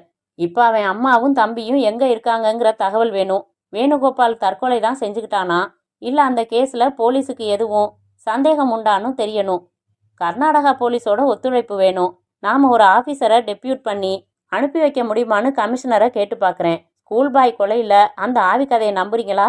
இல்லை, ஆனால் ஆவி கதையோட பின்னணியில் வேற தகவல்கள் கிடைக்கலாம்னு நினைக்கிறேன். ரைட், அப்போ தீவிரமாக கண்காணிக்க சொல்கிறேன். பரத்தும் சுசீலாவும் எழுந்து கொண்டார்கள். அத்தியாயம் 11. ராகவன் அலுவலகத்திலிருந்து திரும்பும்போது மனோகர் தன் நோட்டு புத்தகத்தில் அமைதியாக படம் வரைந்து கொண்டிருந்தது சற்று ஆறுதலாக இருந்தது. மனோ, என்ன பண்ணிட்டு இருக்க? மனோகர் தன் நோட்டை உயர்த்தி காட்ட ஒரு பெண்ணின் முகத்தை வரைந்து கொண்டிருந்தான் அவன். யார் இது? நான் பழிவாங்க வேண்டியவ. போச்சுடா, நான் எதுவும் கேட்கலப்பா, நீ அமைதியா படம் வர. ராகவன் முகம் கழுவி காலை செய்தித்தாளை புரட்டிய போது அந்த செய்தி அவனை கவர்ந்தது. பள்ளி சிறுவன் கொலை, மர்ம சிறுவனை போலீஸ் தேடுகிறது. வர்த்தக பிரமுகர் ஜோதிராமனின் இரண்டாவது மகன் சுதாகர் 5ஆம் வகுப்பு படிக்கும் மாணவன். அவன் அண்ணன் திவாகர். நிகழ்ச்சி தினத்தன்று இருவரும் தங்களை அழைத்துச் செல்ல வரும் காருக்காக காத்திருந்த நேரத்தில் நீல நிறத்தில் கட்டம் போட்ட சட்டை அணிந்த, கருப்பு டவுசர் அணிந்த ஒரு மர்மமான சிறுவன் தன்னை வேணுகோபால் என்று அறிமுகப்படுத்தி கொண்டு அவர்களை அழைத்து விளையாட கூப்பிட்டிருக்கிறான். சுதாகர் மட்டும் சம்மதிக்கவே அவனை விளையாட அழைத்துச் சென்ற சிறுவன் அவன் வாயை கைக்குட்டையால் கட்டி பள்ளியில் உள்ள கிணற்றில் தள்ளிவிட்டு சென்று விட்டான். உயிருக்கு போராடின சுதாகர் மூச்சு திணறி மரணமடைந்தான். அவனை தள்ளிவிட்ட மர்ம சிறுவன் யார்? எதற்காக இந்த கொலையை அவன் செய்தான் என்பதெல்லாம் புதிராக உள்ளது.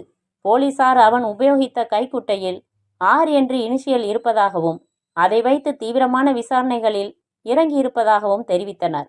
படித்து முடித்த ராகவன் வியர்த்து போனான். நேற்று நீல நீல கட்டம் போட்ட சட்டையும் கருப்பு டவுசரும் தான் மனோகர் அணிந்திருந்தான். இவன் அடிக்கடி தன்னை வேணுகோபால் என்று சொல்லிக் கொள்கிறான்.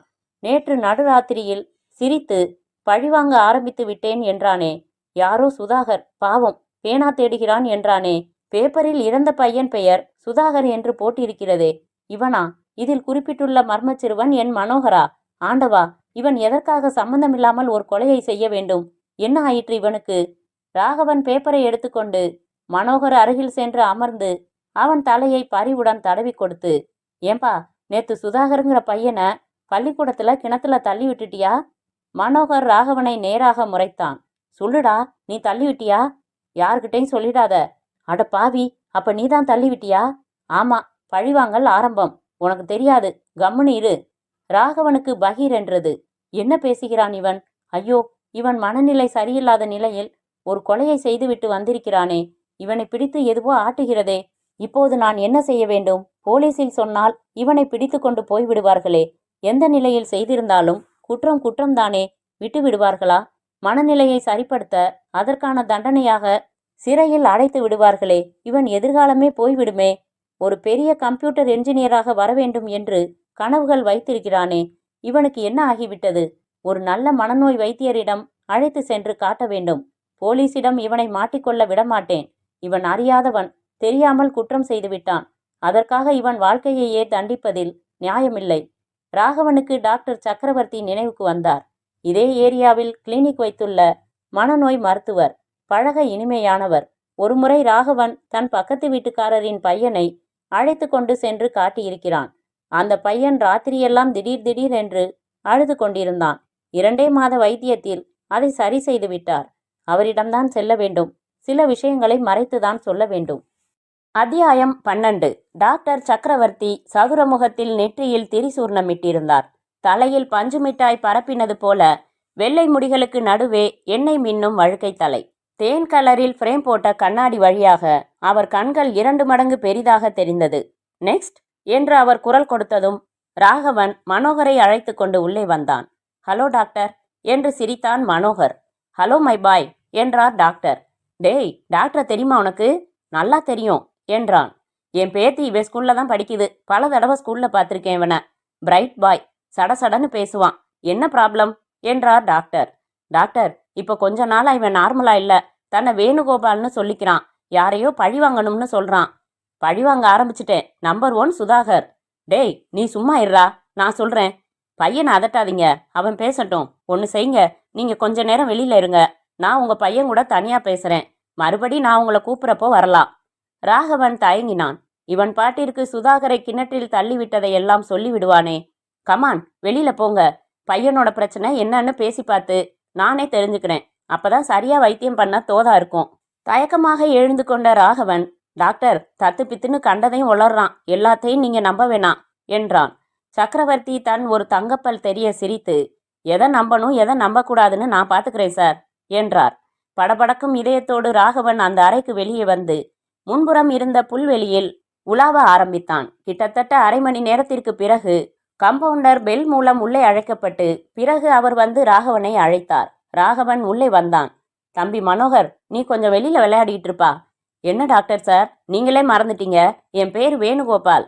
எஸ், நான் தான் மறந்துட்டேன். வேணுகோபால், வெளியில போயிருப்பா.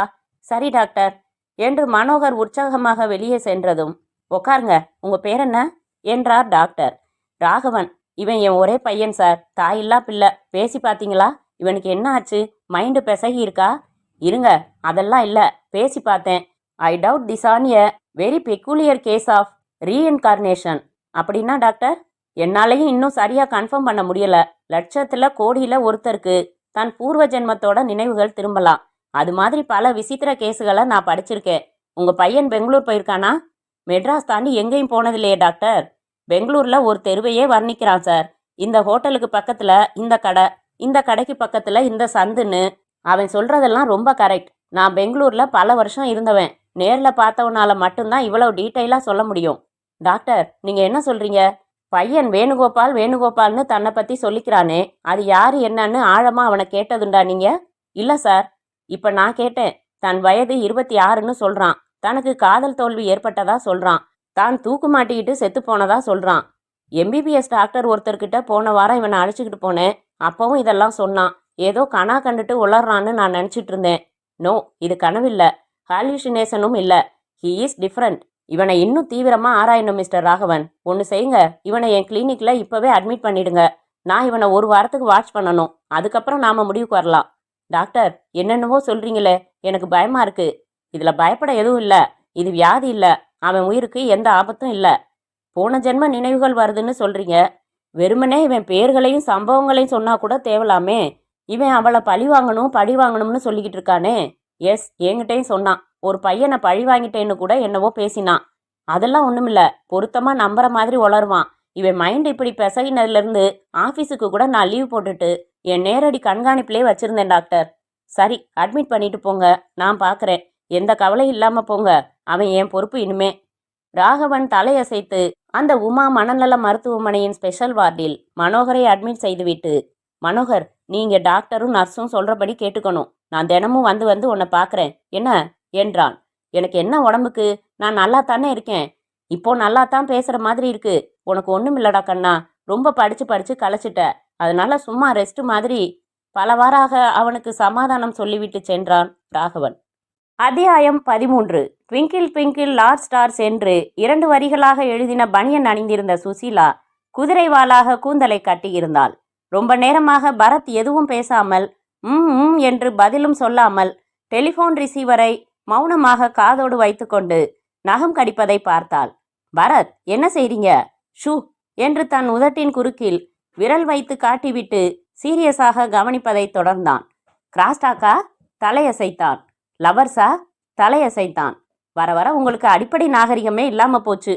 பரத் அவள் சொன்னதை காதில் வாங்காமல் கிராஸ்டாக்கை கவனித்தான். சரளா, அப்போ ஈவினிங் 5 மணிக்கு கண்ணகி சிலைக்கு வந்துடுற. நான் காரோட ரெடியா இருப்பேன். நேரா மகாபலிபுரம் போறோம். அங்கே ஏற்கனவே காட்டேஜ் ரிசர்வ் பண்ணியாச்சு. ஏமாத்திராம வந்துரு. என்ன?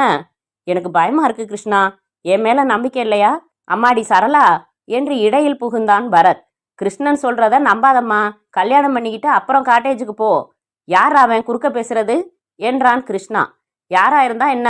ஒரு கன்னி பொண்ணா இப்படி காட்டேஜுக்கு கூப்பிடுறியே, இது முறையா? பண்பாடா? கன்னி பொண்ணா? என் ஒய்ஃபியா?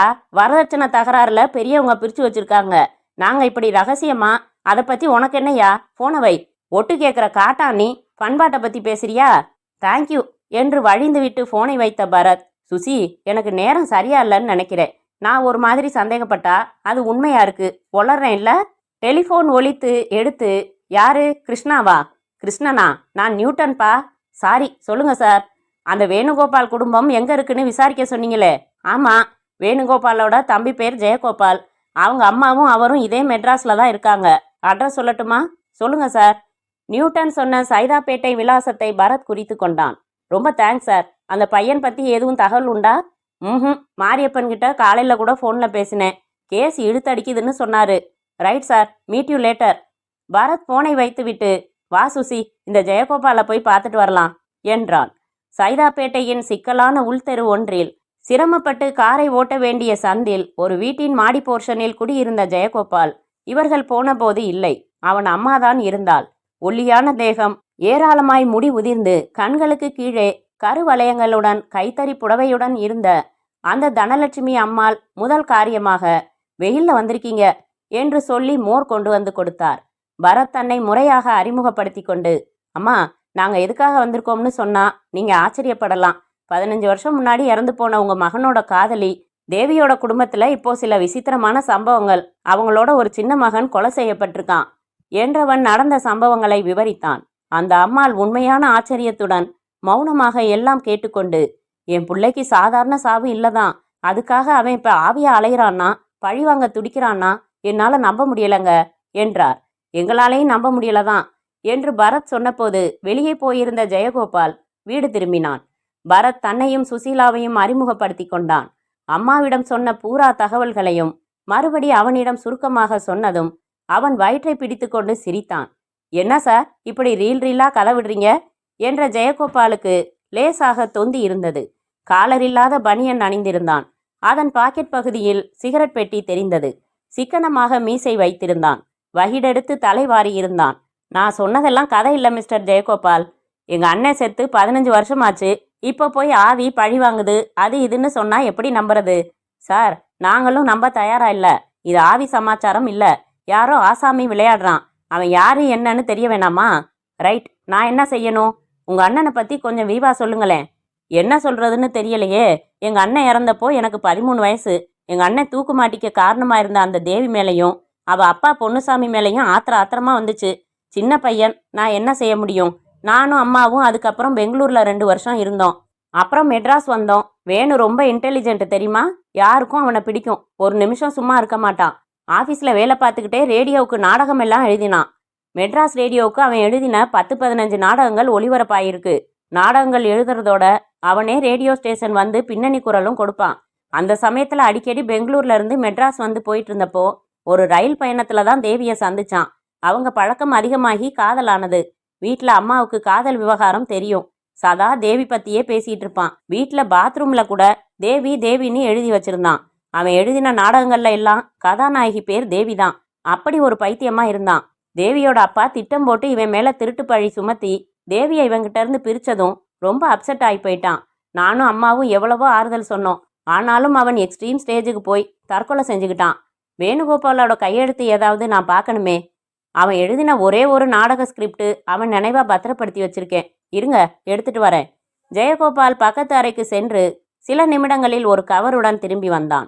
அந்த கவரில் இருந்து நிறம் மங்கி போன காகிதங்களை எடுத்து தந்தான். சீன் 16, சீன் 17 என்று பிரித்து எழுதப்பட்ட வசன காகிதங்கள் அவை. வாங்கி கொண்ட பரத், இதை நான் அப்புறமா திருப்பி தரலாமா? சரி. வேணுகோபாலோட போட்டோ இருக்குமா? இதோ ஃப்ரேம் செஞ்சு மாட்டி இருக்குதே. இதை தவிர வேற எதுவும் இல்லை. அவன் குரல் கொடுத்த நாடகங்களை எல்லாம் ரெக்கார்ட் செஞ்சு நிறைய கேசட்ஸ் வச்சிருந்தான். அதெல்லாம் என்கிட்ட இப்போ ஒன்று கூட இல்லை. அவனோட ஃப்ரெண்ட்ஸு பெங்களூர்ல இருந்தப்பவே யார் யாரோ வந்து வாங்கிட்டு போயிட்டாங்கன்னு நினைக்கிறேன். ஐசி ஜெயகோபால், நீங்க உங்களை பத்தி எதுவுமே சொல்லலையே. நீங்க என்ன செஞ்சிட்டு இருக்கீங்க? நான் டப்பிங் ஆர்டிஸ்டா இருக்கேன் சினிமால. கிட்டத்தட்ட 60 தமிழ் தெலுங்கு படங்கள்ல கதாநாயகர்களுக்கு பின்னணி குரல் கொடுத்துருக்கேன். இப்போ கொஞ்ச நாளாக தான் எங்களை மாதிரி ஆர்டிஸ்டையும் மதிச்சு டைட்டிலில் பேர் போடுறாங்க. புறப்படுறதுக்கு முன்னாடி இன்னும் ஒரே ஒரு கேள்வி.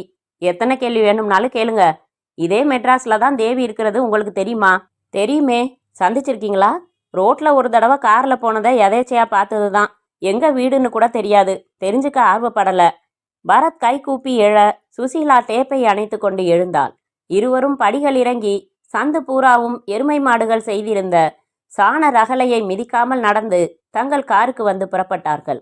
என்ன நினைக்கிற சுசீலா? எதை பத்தி? ஜெயகோபால் பத்தி. கொஞ்சம் தொந்திய குறைச்சா போதும், ட்ரிம் ஆயிடுவான். நான் கேட்டது அவன் கேரக்டர் பத்தி. பேசுற வரைக்கும் பொய் எதுவும் இருக்கிற மாதிரி தெரியல. எனக்கு லேசா தெரியுது. ஒரு டப்பிங் ஆர்டிஸ்ட் நடிகருக்கு நடிகர் தன் குரலை வித்தியாசப்படுத்திக்கிட்டு பேசியாகணும். சுசி, போச்சு. இவனை சந்தேகப்பட ஆரம்பிச்சாச்சா?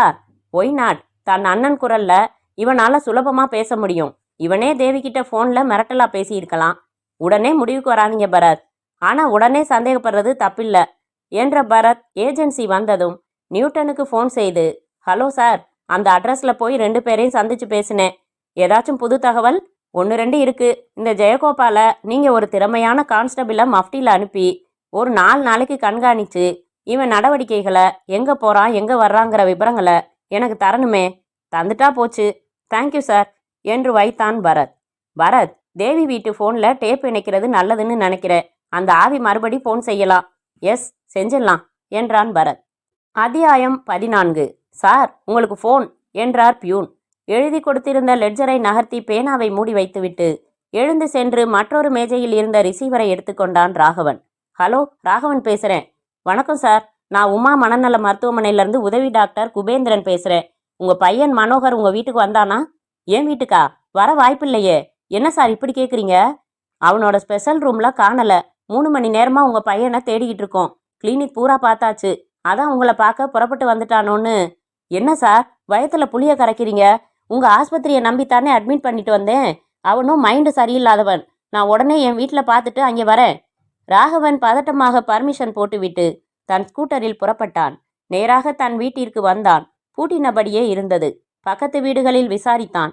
வரவில்லை என்றார்கள். மனோகரின் நண்பர்கள் 2-3 பேர் வீடுகளில் சென்று விசாரித்தான். பள்ளிக்கு போய் கேட்டான். மனம் சோர்ந்து போய் இந்நேரம் அவன் ஆஸ்பத்திரிக்கே திரும்பி இருக்க வேண்டும் என்று இஷ்ட தெய்வங்களை எல்லாம் வேண்டிக் கொண்டு விரைந்து வந்து சேர்ந்தபோது கிளினிக்கின் ஹாலில் நின்ற சீஃப் டாக்டர் சக்கரவர்த்தி உதவி டாக்டர் மற்றும் நர்ஸுகளை ஒட்டுமொத்தமாக நிறுத்தி சத்தம் போட்டு கொண்டிருந்தார். என்ன வேலை பார்க்குறீங்க இங்க? கொஞ்சமாச்சும் பொறுப்பா இருந்தா ஒரு பேஷண்ட்டை தொலைச்சிட்டு நிற்பீங்களா? அதுலேயும் அந்த பையன் கொஞ்சம் வினோதமான பிரச்சனை உள்ளவன். வாங்க மிஸ்டர் ராகவன், உங்களை தேடி பையன் வந்தானா? இல்லையே சார், அவன் பள்ளிக்கூடத்தில் ஃப்ரெண்ட்ஸ் வீட்டில் எல்லாம் பார்த்துட்டு தான் வரேன். எங்கேயும் காணோம். எனக்கு ரொம்பவும் கவலையாக இருக்குது டாக்டர். ஒரி பண்ணிக்காதீங்க. ஆளுங்களை விட்டு 4 பக்கங்களும் தேட சொல்லியிருக்கேன். காலை வரைக்கும் பார்க்கலாம். வந்துடுவான். வரலன்னா போலீஸ்கிட்ட போகலாம். போலீஸ் என்றதும் இன்னும் அதிர்ச்சி அதிகரித்தது ராகவனுக்கு. அத்தியாயம் 15. அதிகாலை 4 மணிக்கே வழக்கமாய் எழுந்து விடுவார் பொன்னுசாமி. எத்தனை மணிக்கு படுத்தாலும் காலை சூரியனுக்கு வெகு முன்னதாக எழுந்து விடுவார். எழுந்து குறைந்தது 2 மைல் நடக்க வேண்டும். கிராமத்தில் உள்ள ஒரு பெரிய ஏரியை 3 முறை சுற்றி வருவார். இங்கே சென்னையில் மகள் வீட்டுக்கு வரும்போதெல்லாம் கார் எடுத்துக்கொண்டு சாந்தோம் கடற்கரைக்கு வந்து விடுவார். கடற்கரை காற்றை சுவாசித்தபடி விறுவிறுவென்று கைகளை வீசி நடந்து திரும்பும்போது விடிந்து கொண்டிருக்கும். 7 மணிக்கெல்லாம் பண்ணை வீட்டுக்கே திரும்பி விடுவார். இன்றும் அப்படித்தான். காலையில் கார் எடுத்துக்கொண்டு போனவரை மணி 7:30 ஆகியும் இன்னும் காணவில்லை என்று தேவி கேள்விப்பட்டு ஜோதிராமனை எழுப்பி சொன்னாள். அவர் என்ன சின்ன குழந்தையா? போனவருக்கு வர தெரியாதா என்று சிடுசிடுத்தான் ஜோதிராமன். பையன் கொலை செய்யப்பட்டதிலிருந்தே அவன் எல்லோரிடமும் எல்லாவற்றுக்கும் எரிந்துதான் விழுகிறான். இவரிடம் சொன்னால் நடக்காது என்று முடிவு செய்து தேவி இப்போதுதான் குளித்துவிட்டு பூஜையில் கண்மூடி நின்று கொண்டிருந்த மூர்த்தியிடம் வந்தாள். தம்பி, 7 மணிக்குள்ள வாக்கிங் முடிச்சுட்டு திரும்பிடுவார் அப்பா. இன்னும் காணோம். இன்னும் டிரைவரும் வரல. அவரை எழுப்பினா சிடுசிடுங்கிறாரு. நீங்க வண்டி எடுத்துக்கிட்டு போய். அவளை வாக்கியத்தை முடிக்க விடாமல் டெலிஃபோன் ஒலித்தது. சென்று எடுத்து தன் ஃபோன் நம்பரை சொன்னாள். Ambassador TSQ 6948. உங்க வண்டி தானே மேடம்? ஆமா என்றாள் பதட்டமாக. அதுல வந்த ஒரு பெரியவர், உங்களுக்கு என்ன வேணும்? என் அப்பா வாக்கிங் போறதுக்காக சாந்தோம் பீச்சுக்கு போனாரு. என்ன ஆச்சுங்க? சீக்கிரம் சொல்லுங்க. Sorry madam, we have a bad news for you. இங்க கடற்கரையில் காருக்கு பக்கத்துல அவர் கொலை செய்யப்பட்டிருக்காரு. ஆம்பளைங்களை அழைச்சிக்கிட்டு கொஞ்சம் வந்து அடையாளம் காட்டிடுங்க. அதுக்கப்புறம் தான் போஸ்ட்மார்ட்டத்துக்கு அனுப்ப முடியும். இங்க சர்ச்சுக்கு பக்கத்துல. சீக்கிரம் வாங்க. தேவிக்கு மயக்கமே வந்தது. சற்று நேரத்தில் ஜோதிராமன், மூர்த்தி, தேவி மூவரும் பரபரப்பாக புறப்பட்டு வந்து சேர்ந்தார்கள். கடற்கரையோரத்தில் மணலில் கிடந்த பொன்னுசாமியின் விழிகள் லேசாக பிதுங்கி இருந்தன. இன்ஸ்பெக்டர் சொன்னார். கழுத்துல நைலான் கயிறு போட்டு இறுக்கி கொண்டு இருக்கான். சட்ட பாக்கெட்ல இந்த லெட்டர் இருந்துச்சு.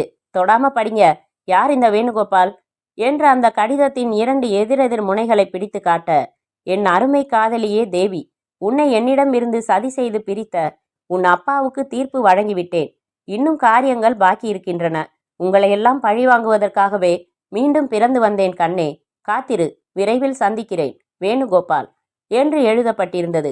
தேவி தன் கணவனின் கையை கெட்டியாக பிடித்து கொண்டு, என்னங்க, இதுவும் வேணுவோட கையெழுத்து தான். என் பையனை கொன்னான், என் அப்பாவை கொன்னான். அடுத்தது என்னத்தான்? எனக்கு பயமா இருக்குங்க என்ற அப்படியே மயங்கி சரிந்தாள். எல்லாம் விபரமா நான் சொல்றேன் சார் என்றான் மூர்த்தி.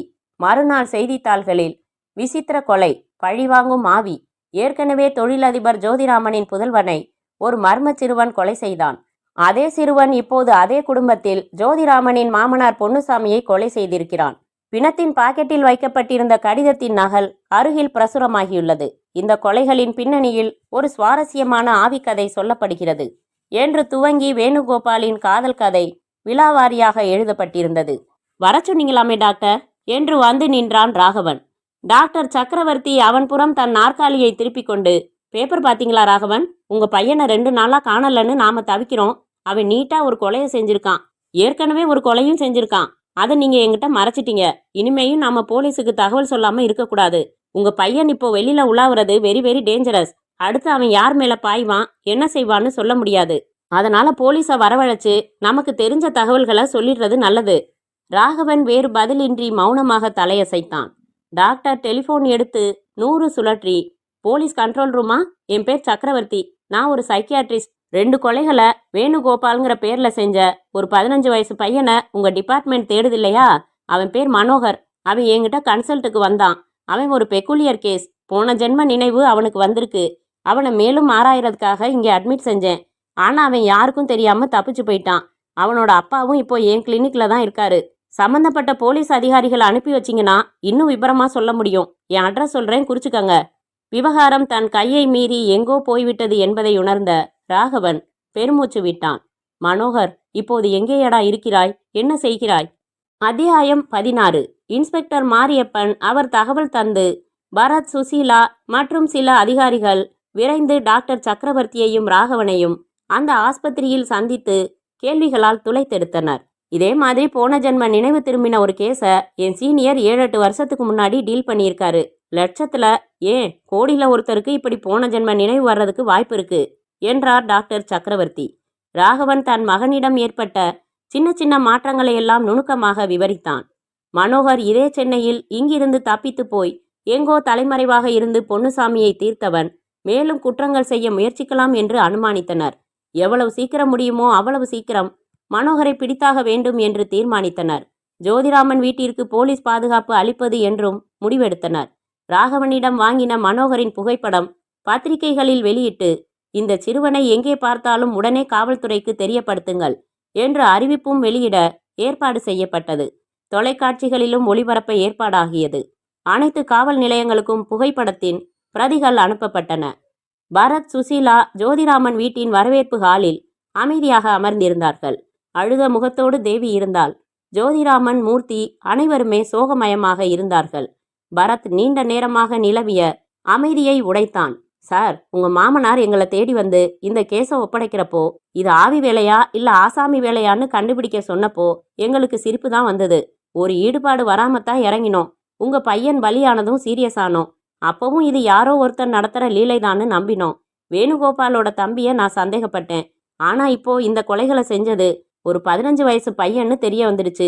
அவன் போன ஜென்மத்துல அந்த வேணுகோபால்னு சொல்ற விஷயத்த நம்ப சிரமமா இருந்தாலும் மருத்துவ சாத்தியம் இருக்கிறதா தெரியுது. 2வது, அவனோட நடவடிக்கைகளும் அதை உறுதி செய்யுது. இந்த நிலைமையில அந்த பையனை கண்டுபிடிக்கிறதுல போலீஸ் படு தீவிரமா இறங்கிட்டாங்க. உங்களுக்கும் நல்ல பாதுகாப்பு கொடுத்துருக்காங்க. எப்படியும் நாளைக்குள்ள அவனை பிடிச்சிடுவாங்க. இந்த கேஸ்ல மேற்கொண்டு செயல்பட எங்களுக்கு எதுவும் வேலை இல்லைன்னு நினைக்கிறோம். உங்க டெலிஃபோன்ல டேப் இணைச்சிருக்கோம். அது அப்படியே இருக்கட்டும். ஏதாவது தகவல்னா தொடர்பு கொள்ளுங்க. வரோம். ஜோதிராமன் உயிரில்லாமல் தலையசைத்தான். பரத்தும் சுசீலாவும் புறப்பட்டு வாசலுக்கு வர அவர்களை தொடர்ந்து வந்த மூர்த்தி, ஒரு நிமிஷம் என்றான். எஸ், இந்த வீட்டில் நாங்கள் எல்லாரும் பேய் அடிச்ச மாதிரி இருக்கோம். எங்க நிம்மதியே போயிடுச்சு. என்னதான் 4 போலீஸை வீட்டை சுற்றி நிறுத்தி வச்சு எங்களுக்கு பாதுகாப்பு ஏற்பாடு செஞ்சிருந்தாலும் அந்த பையனை போலீஸ் பிடிக்கிற வரைக்கும் பக்கு பக்குன்னு தான் இருக்கும். உண்மைதான். அந்த பையனை கண்டுபிடிக்கிறதுல நீங்களும் முயற்சி எடுத்துக்கலாமே. போலீஸை விட சிறப்பாக இதை எங்களால் செய்ய முடியாது சார். பார்ப்போம், அவங்க பிடிச்சிடுவாங்க. கடைசியாக அவன் அட்மிட் ஆகி இருந்த ஆஸ்பத்திரியில் நாயெல்லாம் கொண்டாந்து படு தீவிரமாக தான் இருக்காங்க. Don't worry. பரத் சிந்தனையாக காரை ஓட்டினான். அருகில் சுசீலா சற்று நேரம் அமைதியாக இருந்துவிட்டு, கடைசியில் போன ஜென்மம் அது இதுன்னு கேஸ் திரும்பிடுச்சே பரத் என்றாள். சுசி, இன்னும் கூட இதையெல்லாம் என்னால் நம்ப முடியல சுசி. ஆனால் சூழ்நிலைகள் நம்ப சொல்லுதே பரத். ஏன் சுசி? பொன்னுசாமி வயசானவராக இருந்தாலும் கச்சிதமாக உடம்ப வச்சிருக்கிறவரு. வேட்டையாடின உடம்பு. அவர் கழுத்துல கயிறு போட்டு மூச்சை நிறுத்துற அளவுக்கு கொலை செய்யற தெம்பு ஒரு 15 வயசு பையனுக்கு வருமா? வரும் பரத். ஏன்னா அந்த சமயத்துல அவன் மனோகரா செயல்படல. பாதிக்கப்பட்ட வேணுகோபாலா. பழிவாங்கிற வெறியோட இருக்கிற சூழ்நிலையில ஒரு வாலிபனோட பலம் வந்து புகுந்துடும். அப்படித்தான் டாக்டரும் சொல்றாரு, போலீஸும் சொல்லுது. என்னால அதை அறிவுபூர்வமா ஏத்துக்க முடியல சுசி. பலம் வந்துச்சுன்னு வச்சுக்கிட்டாலும் உயரம் இடிக்கும் சுசி. மனோகர் உயரம் என்ன, பொன்னுசாமி உயரம் என்ன? இவன் அவர் கழுத்துல கயிறு போட்டு பொன்னுசாமியே மண்டி போட்டு வாப்பா என் கழுத்துல கயிறு சுத்துன்னு சொன்னாதான் சாத்தியம். பரத், ஓகே, நீங்க சந்தேகப்படுங்க. ஆனா மாற்று பதிலும் சொல்லணும். பொன்னுசாமிய மனோகர் கொல்லலன்னா வேற யாரு? ஆனா உடம்புல வேணுகோபால் கையெழுத்துல லெட்டர் வேற இருக்குதே. சுதாகரை கிணத்துல தள்ளி விட்டதும் மனோகர் இல்லைன்னு சொல்றீங்களா? சுசி, உனக்கு தெளிவா பதில் சொல்ற அளவுக்கு நான் உறுதியா இல்ல. குழப்பங்கள் இருக்கு. ஆனா இந்த மறுஜென்ம கதைய நம்பாதன்னு உள் மனசு சொல்லிக்கிட்டே இருக்கு. இதை எப்படி கிளியர் பண்ணிக்க போறோம் பரத்? போலீஸ் மனோகரை பிடிச்சிருதான்னு பார்க்கலாம். அது டிலே ஆச்சுன்னா நாம ஒரு சின்ன நாடகம் நடத்தி பார்க்கலாம் என்றான் பரத் சற்றே தெளிவு பெற்றவனாக. அத்தியாயம் 17. தேவியின் பண்ணை வீட்டில் டெலிபோன் ஒலித்தபோது இரவு மணி 10:30. ஜோதிராமன் எழுந்து ஹாலுக்கு வந்து தூக்க கலக்கத்தோடு எழுந்து ஹலோ என்றான். பேசுறது யாரு? ஜோதிராமனா? ஆமா, நீங்க யாரு? வேணுகோபால் பேசுறேன். உடனடியாக ஜோதிராமனுக்கு தூக்க கலக்கம் எல்லாம் காணாமல் போய்விட்டது. ஹலோ ஹலோ, என்ன சொல்றீங்க? தடுமாறினான். பயமா இருக்கா ஜோதிராமா? போனை அப்படியே தனியா வச்சுட்டு உன்னோட பையன் திவாகர் என்ன பண்ணிக்கிட்டு இருக்கான்னு கொஞ்சம் பார்த்துட்டு வாயே. நான் வெயிட் பண்றேன். ஜோதிராமனுக்கு நடுக்கமே ஏற்பட்டு விட்டது. அவசரமாக திவாகரின் தனி அறைக்கு ஓடினான்.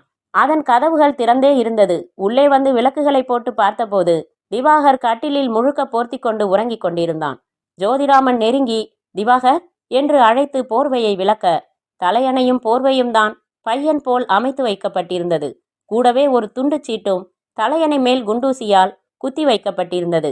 அதில் நீ நம்பிக்கொண்டிருக்கும் போலீஸ் காவலையும் மீறி என்னால் செயல்பட முடியும் என்று காட்டுவதற்காக உன் பையனை நான் தான் கடத்தி வந்திருக்கிறேன். மற்ற விவரங்களுக்கு டெலிபோனில் பேச்சை தொடரவும். வேணுகோபால். வியர்த்த முகத்துடன் மூர்த்தி, தேவி என்று கத்தி அவர்களை எழுப்பிவிட்டு ஜோதிராமன் டெலிபோனை அடைந்தான். ஹலோ ஹலோ என்று மூச்சிரைத்தான்.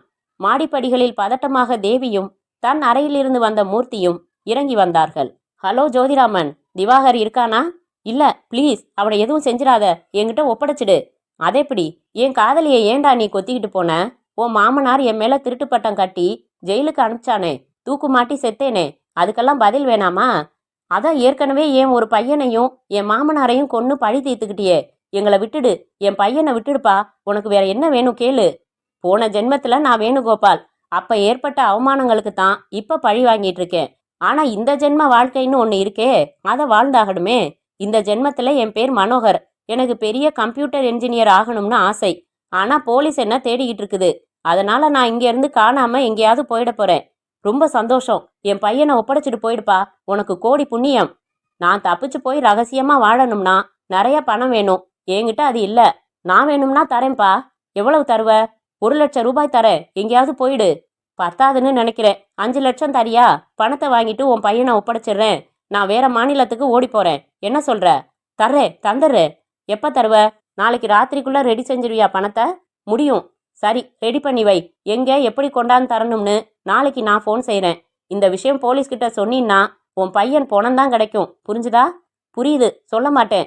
எதிர்முனை வைக்கப்பட்டதும் ஜோதிராமன் ரிசீவரை வைத்துவிட்டு விவரங்களை தேவியிடமும் மூர்த்தியிடமும் சொன்னான். அண்ணா, இப்போ ஃபோன் செஞ்சது இந்த டேப்ல பதிவாகியிருக்கு. இதை போலீஸ்கிட்ட சொல்லிடலாம் என்றான் மூர்த்தி. முட்டாள்தனமா பேசுறியே, நம்ம பையன் அவங்கிட்ட இருக்காண்டா.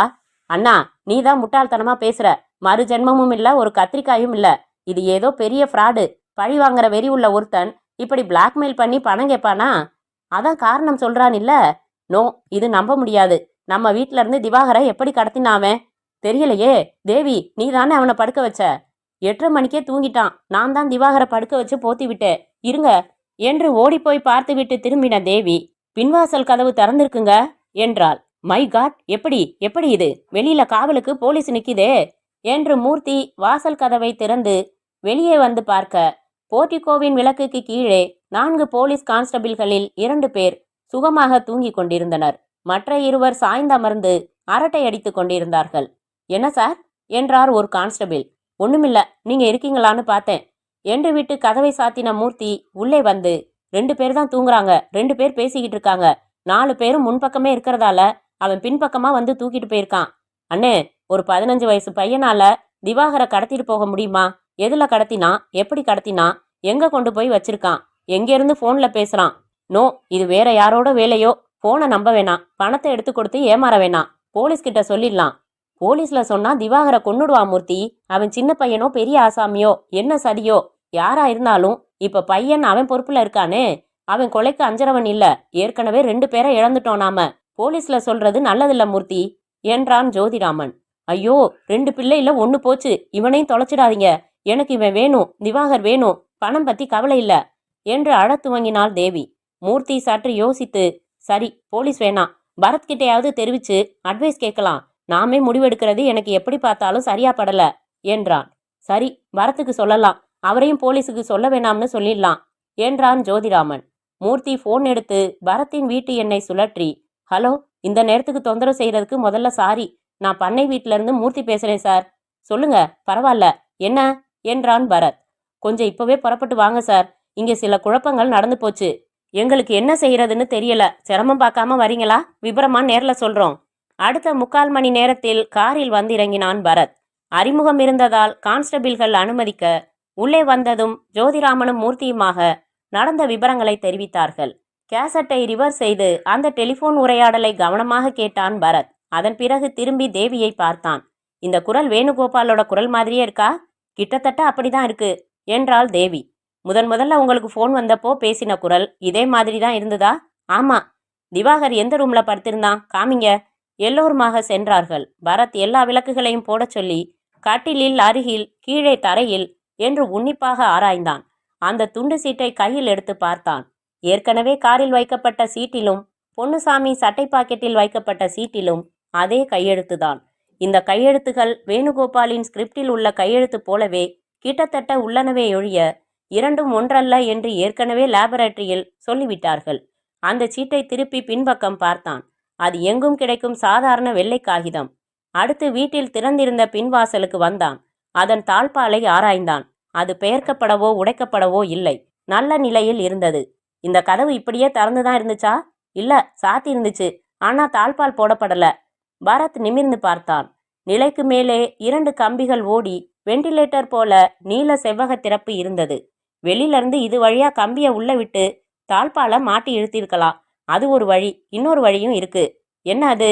ஏற்கனவே இந்த வீட்டில் இருக்கிறவங்களே யாராவது கடத்திட்டு போறவனுக்கு தோதா தாழ்பால நீக்கி வச்சிருக்கலாம் என்று திரும்பி மூர்த்தியை பார்த்தான் பரத். என்ன பாக்குறீங்க? நான்சென்ஸ். எங்க குடும்பத்துல குழப்பம் பண்றதுக்கு அவங்கள கூப்பிட்டேன். வீட்டில் இருக்கிறவனே திறந்து வைப்பானா? நல்ல கற்பனையா உங்களுக்கு? பரத் அடுத்த வாசல் வழியே வெளியே வந்ததும் வாழைத்தோப்பு, அதை தாண்டி மண் சாலை, முக்கிய சாலைக்கு சுற்றி கொண்டு செல்லும் அந்த மண் சாலை வண்டியில் எரு ஏற்றி வர வாழை ஏற்றி அனுப்ப மட்டுமே உபயோகம். அத்தனை அகல குறைவான மண் சாலையில் நிலவின் வெளிச்சத்தில் மிக பளிச்சென்று கார் டயரின் அச்சுக்கள் தெரிந்தன. பரத் குந்தி அமர்ந்து அந்த அச்சுக்களை கவனித்தான். மேலே எந்த குறுக்கீடும் இல்லாத மிக புதிய அச்சுக்கள். அந்த டயர் மார்க் அம்பாசிடர் காரின் டயர் மார்க். ஜோதிராமன், இங்க பாத்தீங்களா? இந்த இடத்துல மெயின் ரோட்ல இருந்து வந்து சைலண்டா ஒரு கார் காத்திருந்துட்டு ரிவர்ஸ்லயே போய் மெயின் ரோட்ல சேர்ந்திருக்கு. இது அம்பாசிடர் வண்டியோட டயர் அச்சு. ஸோ இதுல தான் உங்க பையன் கடத்தப்பட்டிருக்கணும். 15 வயசு மனோகர் கார் ஓட்டிட்டு வந்தானோ, அவன் தான் போன்ல பேசினானோ, இனிமேயும் நாம நம்ப வேண்டியதில்ல. இது வேற யாரோ செய்யற சதி. யார் செய்யறாங்க, ஏன் செய்யறாங்கன்னு பார்த்துடலாம். மீண்டும் வீட்டிற்குள் வந்தார்கள். அந்த கேசட்டை உச்ச வால்யூம் வைத்துக்கொண்டு மறுபடியும் பிளே செய்து ஜோதிராமனும் மிரட்டின குரலும் பேசிய பேச்சை மட்டும் மனதில் இருந்து பிடிவாதமாக விலக்கி கொண்டு கண்மூடி பின்னணியில் ஏதாவது ஓசைகள் கேட்கிறதா என்று கவனித்தான் பரத். வாகனங்களின் சத்தங்கள் கேட்டன. மிக மிக சன்னமாக, எதுவுமே புரியாமல் யாரோ பேசுவது தெளிவின்றி கேட்டது. ரிவர்ஸ் செய்து பல முறை கேட்டும் தெளிவாக அந்த பேச்சு குரலை புரிந்து கொள்ள முடியவில்லை. இந்த கேசட்டை நான் எடுத்துட்டு போறேன். சினிமா சாங்ஸ் ரெக்கார்ட் பண்ற தியேட்டர்ல போட்டு கேட்டா பெருசா கேட்கலாம். அது இப்ப முடியாது, சாத்தி இருக்கும். நாளை காலையில நான் அந்த வேலை பார்க்குறேன். ஏதாச்சும் இதுல க்ளூ கிடைக்குதான்னு பார்க்கலாம். நாளைக்கு அவன் ஃபோன் செஞ்சு இடம் நேரம் சொன்னா கேட்டு வச்சுக்கோங்க. அவன் சொல்ற கண்டிஷனுக்கு சரின்னு சொல்லுங்க. எதுக்குமே மறுத்து பேசாதீங்க. பரத் புறப்பட்டான். வெளியில் வந்து கான்ஸ்டபிள்களிடம், நல்லா காவல் காக்குறீங்க நீங்க, உங்க இன்ஸ்பெக்டர் கிட்ட சொல்றேன் என்றான். தேங்க்யூ சார் என்றனர் இருவரும். அத்தியாயம் 18. East or west, both are best என்று எழுதின பனியனுடன் வந்த சுசீலாவை, ஏய் நில்லு, ஒரு வார்த்தை எழுதின, 2 வார்த்தை எழுதின, இப்ப வரி வரியா கவிதையே எழுத ஆரம்பிச்சிட்ட. உன்னை பார்த்து எவ்வளவு பொண்ணுங்க கெட்டு போறாங்களாம் தெரியுமா என்றான் பரத் காரின் கதவை திறந்து கொண்டே. காலையில போர் அடிக்காதீங்க பரத், இப்ப எங்க என்று ஏறிக்கொண்டாள். நேத்து ராத்திரி நடந்ததெல்லாம் சொன்னேனே, இப்ப பிரசாத் ஸ்டூடியோ போறோம். போறதுக்குள்ள அந்த போன் உரையாடல்களை கேட்டுடு. பரத் டிரைவ் செய்து கொண்டே கேசட் எடுத்து போட சுசீலா முழுவதுமாக கேட்டுவிட்டு, 5 லட்சமா? என்னது பேத்தலா இருக்கு பரத், நானும் உங்க கட்சிக்கு வந்துட்டேன். மறுஜென்ம கதையெல்லாம் முழமா பூ. இது எவனோ சாமர்த்தியமா செய்யற வேலை. இதைத்தான் நான் 1ஆம் சாப்டர்ல இருந்து சொல்லிக்கிட்டு வரேன். யார்? ஜெயகோபாலா? அவனை கண்காணிக்க சொல்லியிருந்தமே. காலையில் நியூட்டனை கூப்பிட்டு கேட்டேன். அவன் நடவடிக்கைகளில் சந்தேகப்படுற மாதிரி எதுவும் இல்லையாம். அவன் உண்டு, அவன் வேலையுண்டுன்னு இருக்கானா. பின்ன யாரு? அந்த பண்ணை வீட்டோட அமைப்பு, அங்கே உள்ளவங்களோட பழக்க வழக்கங்கள், இதெல்லாம் ரொம்ப சரியா தெரிஞ்ச ஒரு ஆசாமி தான். வீட்டுக்கு பின்னாடி மண்பாதை இருக்கிறது, வீட்டுக்கு பின்வாசல் இருக்கிறது, திவாகர் தனி அறையில் தூங்குறது, பொன்னுசாமி அதிகாலையில் பீச்சில் வாக்கிங் போகிறது, இதெல்லாம் ரொம்ப நல்லா தெரிஞ்சுக்கிட்டு தான் எதிரி செயல்பட்டிருக்கான். இதெல்லாம் அவனுக்கு எப்படி தெரியும்? பரத், ஒருவேளை மூர்த்தியே இதெல்லாம் பின்னாடி இருந்து நடத்துறானோ? இருக்கலாம், ஜோதிராமனே கூட இருக்கலாம். ஆனால் காரணம் புரியலையே. வேணுகோபால், பழிவாங்கல், இதெல்லாம் இனி நம்ப முடியாது. பிரசாத் ஸ்டூடியோவில் வந்து ரெக்கார்டிங் தியேட்டர் வந்தார்கள். அதன் மேனேஜர் அறைக்கு வந்து விசிட்டிங் கார்டு கொடுத்து தன்னை அறிமுகப்படுத்தி கொண்டான் பரத். என்ன செய்யணும் உங்களுக்கு? சார், நான் ஒரு கேசட் கொண்டாந்துருக்கேன். அதில் ஒரு டெலிஃபோன் பேச்சு பதிவாகி இருக்கு. அதை உங்கள் எக்யூப்மெண்ட்டில் போட்டு எவ்வளோ பெருசாக கேட்க முடியுமோ அவ்வளோ பெருசாக கேட்கணும். அந்த டெலிஃபோன் பேச்சு பின்னணியில் ஒலிக்கிற சவுண்ட்ஸ் என்னன்னு தெரியணும். Come with me. ஒரு சவுண்ட் என்ஜினியரை அழைத்து மேனேஜர் விபரம் சொல்லி அந்த கேசட்டை கொடுத்து பெரிதாக ஒலிக்க செய்யுமாறு சொல்ல, முன்போலவே வாகன சத்தங்கள், ஆனாலும் இப்போது மிக துல்லியமாக கேட்க முடிந்தது. யாரோ பேசுவது போல கேட்டதை இப்போது அந்த பேச்சை தெளிவாகவே கேட்க முடிந்தது. ஆகவே வாக்காளர்களே, நான் உங்களை மன்றாடி கேட்டுக்கொள்கிறேன். இந்த மூன்றாவது சுயேட்சையான எண்ணை ஆதரியுங்கள். கட்சிக்காரர்களை நம்பாதீர்கள். எந்த கட்சி ஆட்சிக்கு வந்தாலும் தவறுகள் செய்யும். சுயேட்சைகள் அப்படி அல்ல. இந்த வடசென்னை தொகுதி பாராளுமன்ற தேர்தலில் நான் வெற்றி பெற்றால் நம் தொகுதி மக்களுக்காக போராடுவேன். பெரியோர்களே, தாய்மார்களே, மறக்காமல் உங்கள் ஓட்டுக்களை என் கத்திரிக்கோள் சின்னத்தில் போடுங்கள். வாவ் என்றான் பரத். கேசட்டை பெற்றுக்கொண்டு நன்றி சொல்லிவிட்டு சுசீலாவை இழுத்து கொண்டு புறப்பட்டான். சுசி, வடசென்னை தொகுதிக்கு போய் கத்திரிக்கோள் சின்னத்தில் நிற்கிற சுயேட்சை வேட்பாளர் யாருன்னு விசாரிக்கணும். அவர் நேற்று ராத்திரி 10:30 மணிக்கு எந்த இடத்துல மீட்டிங் போட்டு பேசினார்னு தெரிஞ்சுக்கணும். அங்கேருந்து பக்கத்தில் தான் நம்ம சதிகாரனோட இருப்பிடம். வடசென்னைக்கு விரைந்தார்கள். நிறைய பேருக்கு கத்திரிக்கோள் சின்னம் ஒன்று போட்டி போடுவதாகவே தெரியவில்லை. ஒரு கட்சி அலுவலகம் சென்று மாதிரி ஓட்டு சீட்டு கேட்டு பெற்று பார்த்தான் பரத். அதில் கத்திரிக்கோள் சின்னம் இருந்தது. எதிரே மணிவண்ணன் என்று பெயர் இருந்தது. அந்த மணிவண்ணன் வீடு எங்கே இருக்கிறது என்று விசாரித்தான். ராயபுரத்தில் பாத்திரக்கடை வைத்திருப்பதாக சொன்னார்கள். ராயபுரம் வந்தார்கள். விசாரித்து அந்த பாத்திரக்கடைக்கு வந்தபோது அங்கே கல்லாவில் மணிவண்ணனின் பிள்ளைதான் அமர்ந்திருந்தான். அப்பா எங்கேப்பா தம்பி? வீடு வீடா ஓட்டு கேட்க போயிருக்கார் சார். 10 நாளாச்சு அவர் கடைப்பக்கம் வந்து. என்ன விஷயம்? நேற்று ராத்திரி 10:30 மணிக்கு உங்க அப்பா எந்த இடத்துல மீட்டிங் போட்டு பேசினார் தம்பி? பெருமாள் கோயில் முக்கத்துல சார். பெருமாள் கோயில் முக்கத்தை விசாரித்து கொண்டு வர நேற்று போட்ட தற்காலிக மேடையை பிரித்து கொண்டிருந்தார்கள். அந்த இடத்தில் குடிசை, ஓட்டு வீடு, மாடி வீடு, கடைகள் என்று எல்லாம் கலந்து கட்டி அமைந்திருந்தது. சுசி, இந்த இடத்துக்கு ரொம்ப பக்கத்துல இருந்து தானே அவன் ஃபோனில் பேசியிருக்கான். சரி, எந்த வீடுன்னு பார்க்கறது? சுசி, ஃபோன் உள்ளவன் அவன், அம்பாசிடர் கார் உள்ளவன் அவன். இதை வச்சு வட்டத்தை குறுக்கலாம். அதுக்கு முன்னாடி ஜோதிராமனுக்கு ஒரு ஃபோன் அடிச்சு காலையில் அவங்கிட்ட இருந்து ஃபோன் எதுவும் வந்துச்சான்னு தெரிஞ்சுக்கலாம். பரத் அருகாமை மெடிக்கல் ஷாப்பில் இருந்து ஜோதிராமனுக்கு ஃபோன் செய்து பேச அவன் இன்னும் ஃபோன் எதுவும் வரவில்லை என்றான். சுசி, கம் என்று காரில் ஏறினான். எங்க? நம்ம ஆபத் மாந்தவன் கிட்ட, நியூட்டனாக்கும் என்றாள். யோ, உதைக்கணும்யா உன்ன. எப்போ என்னை பார்க்க வந்தாலும் ஏதாச்சும் காரியத்தோடையே வர்றது, சாதாரணமாக வர்றதே இல்லை என்றார் நியூட்டன். இனிமே வேலை இருக்கோ இல்லையோ, வாரம் ஒரு தடவை வரேன் சார். இப்போ எனக்கு சூப்பர் அர்ஜென்ட்டில் சில காரியங்கள் செய்யணும் என்றான் பரத். என்ன? இன்னைக்குள்ள நம்ம ஜோதிராமனுக்கு ஒரு லோக்கல் கால் வரும். ராயபுரத்துலேருந்து வரும். ஜோதிராமன் நம்பர் சொல்கிறேன். அவனுக்கு ராயபுரத்துலேருந்து வரப்போகிற காலை ட்ரேஸ் அவுட் செஞ்சு அது எந்த நம்பர்னு கண்டுபிடிக்கணும். 1 என்று விரலை மடக்கினார் நியூட்டன். அப்புறம் ராயபுரத்தில் பெருமாள் கோவில் முக்கம் இருக்கு. அந்த சுற்று வட்டாரத்தில் உள்ள ஃபோன் உள்ள, கார் உள்ள வீட்டு உரிமையாளர்கள் பேர், அட்ரஸ் எல்லாம் வேணும். இது இப்போ சிம்பிளாக செய்யலாம். 2 பேரை மஃப்டியில் ஒரு கட்சிக்கரை போட்ட வேஷ்டி துண்டு போட்டுக்க சொல்லி அனுப்பி வீடு வீடாக ஓட்டர்ஸ் லிஸ்ட்டு செக் பண்ணுற மாதிரி அனுப்பலாம். அதெல்லாம் சரி. எனக்கு சீனியர் ஆஃபீஸர் யாருன்னே எனக்கு சந்தேகமாக இருக்குது. நான் போலீஸ் டிபார்ட்மெண்ட்டில் இருக்கேனா இல்லை மூன்லைட் டிடெக்டிவ் ஏஜென்சியில் வேலை பார்க்குறேனா? சார், இது உங்கள் கடமை தான். ஜோதிராமன் வீட்டு கொலைகளை செஞ்சவனை நீங்கள் கண்டுபிடிக்க வேணாமா? அந்த மனோகரை தான் நாங்கள் தேடிக்கிட்டு இருக்கோமே. மனோகரை பின்னாடி இருந்து இயக்குற நபர் வேற. யார் அது? நான் சொன்ன காரியங்களை செஞ்சால் அவன் கிடைப்பான். இப்போ நாங்கள் ஜோதிராமன் வீட்டுக்கு போய் வெயிட் பண்ணுறோம். நீங்கள் இந்த ஏற்பாடுகளை செஞ்சுட்டு ரிசல்ட் வந்ததும் என்னை ஜோதிராமன் நம்பரில் காண்டாக்ட் பண்ணுங்க என்று எண் குறித்து கொடுத்தான் பரத். எழுந்து கொண்டார்கள். I am very much thrilled Bharat. யார் அந்த ஆசாமி என்றாள் சுசீலா. அடுத்த சாப்டர் வரைக்கும் கொஞ்சம் பொறுமையாரே என்றான் பரத். அத்தியாயம் 19. பரத், சுசீலா இருவரும் பண்ணை வீட்டிற்கு வந்து தங்கள் ஏற்பாடுகளை விவரித்து அவர்களுக்கு தைரியம் சொல்லி நியூட்டன் அல்லது அந்த பிளாக்மெயிலரின் போன் அழைப்புக்காக காத்திருந்தார்கள். மதியம் 3 மணிக்கு போன் ஒலித்தது. ஜோதிராமனை எடுக்க சொல்லிவிட்டு இணைப்பு டேப் ரெக்கார்டரை இயக்கினான் பரத். ஜோதிராமன் பேசுறேன். நான் வேணுகோபால் பேசுறேன். என்ன 5 லட்சம் தயாரா? தயாரா இருக்குப்பா. ரைட்டு, இன்னைக்கு ராத்திரி 10 மணிக்கு பணத்தை ஒரு பார்சலா கட்டி எடுத்துக்கிட்டு அடையாறு பழைய பாலம் வாங்க. அங்க புதர்ல பார்சலை வச்சுட்டு திரும்பி பார்க்காம போங்க. திவாகர் பத்திரமா இருக்கானா? ரொம்ப பத்திரமா இருக்கான். வரலன்னாலோ பணம் இல்லாம ஏதாச்சும் ட்ரிக்கு செஞ்சாலோ பத்திரம் இல்லாம போயிடுவான். ஓகே. எதிர்முனை துண்டிக்கப்பட்டது. 10 நிமிடங்கள் கழித்து நியூட்டன் பேசினார். ஹலோ பரத், எக்ஸ்சேஞ்சை கான்டாக்ட் பண்ணி கேட்டேன் பரத். ரொம்ப சீக்கிரத்துல கான்வர்சேஷன் முடிஞ்சிட்டதால மானிட்டர் பண்ணியும் சரியா ட்ரேஸ் அவுட் பண்ண முடியலன்னாங்க. ஆனா ராயபுரம் தான்னு கன்ஃபார்ம் செய்கிறாங்க. போங்க சார், நான் இதைத்தான் நம்பி இருந்தேன். அந்த ஃபோன் உள்ள கார் உள்ளவங்க லிஸ்ட்டு கேட்டேனே, என்னாச்சு? அதுக்கு போனவங்க இன்னும் திரும்பல பரத். வெயிட், லைன்ல இருங்க பரத். இதோ அவங்க வந்துட்டாங்க. சில வினாடிகள் மௌனம். பரத், நீங்க கேட்ட லிஸ்ட் ரெடி. மொத்தம் 34 பேர் இருக்காங்க லிஸ்ட்ல. அப்படியே பேர்களை மட்டும் படிங்களே சார், ஃபோன்லையே. ஓகே, படிக்கிறேன். அழகிரிசாமி, நித்யானந்தம், வேல்சாமி, டாக்டர் சாந்தி, கல்யாணராமன், சுந்தரமூர்த்தி, செல்வம், மாதவன், காமராஜ், குமார், அப்பாத்துரை, சேகர், மணிராஜா, குமாரவேல், பழனியப்பன், வடுகநாதன், மீனாட்சி சுந்தரம், டாக்டர் சக்கரவர்த்தி. சார் சார் இருங்க, டாக்டர் சக்கரவர்த்தியா? என்ன டாக்டர்? டாக்டர் சக்கரவர்த்தி டிபிஎம்னு இருக்கே, நம்ம மனநோய் டாக்டர் தான் பரத். அவர் வீடு அங்கதான் இருக்கு போலிருக்கு. பரத் உடனே உற்சாகமாக, சார் அந்த அட்ரஸை படிங்க, நான் குறிச்சுக்கிறேன். அப்புறம் சர்ச் வாரண்ட் இல்லாம அவர் வீட்டை சோதனை போட உங்களால முடியுமா? Why not, but Y?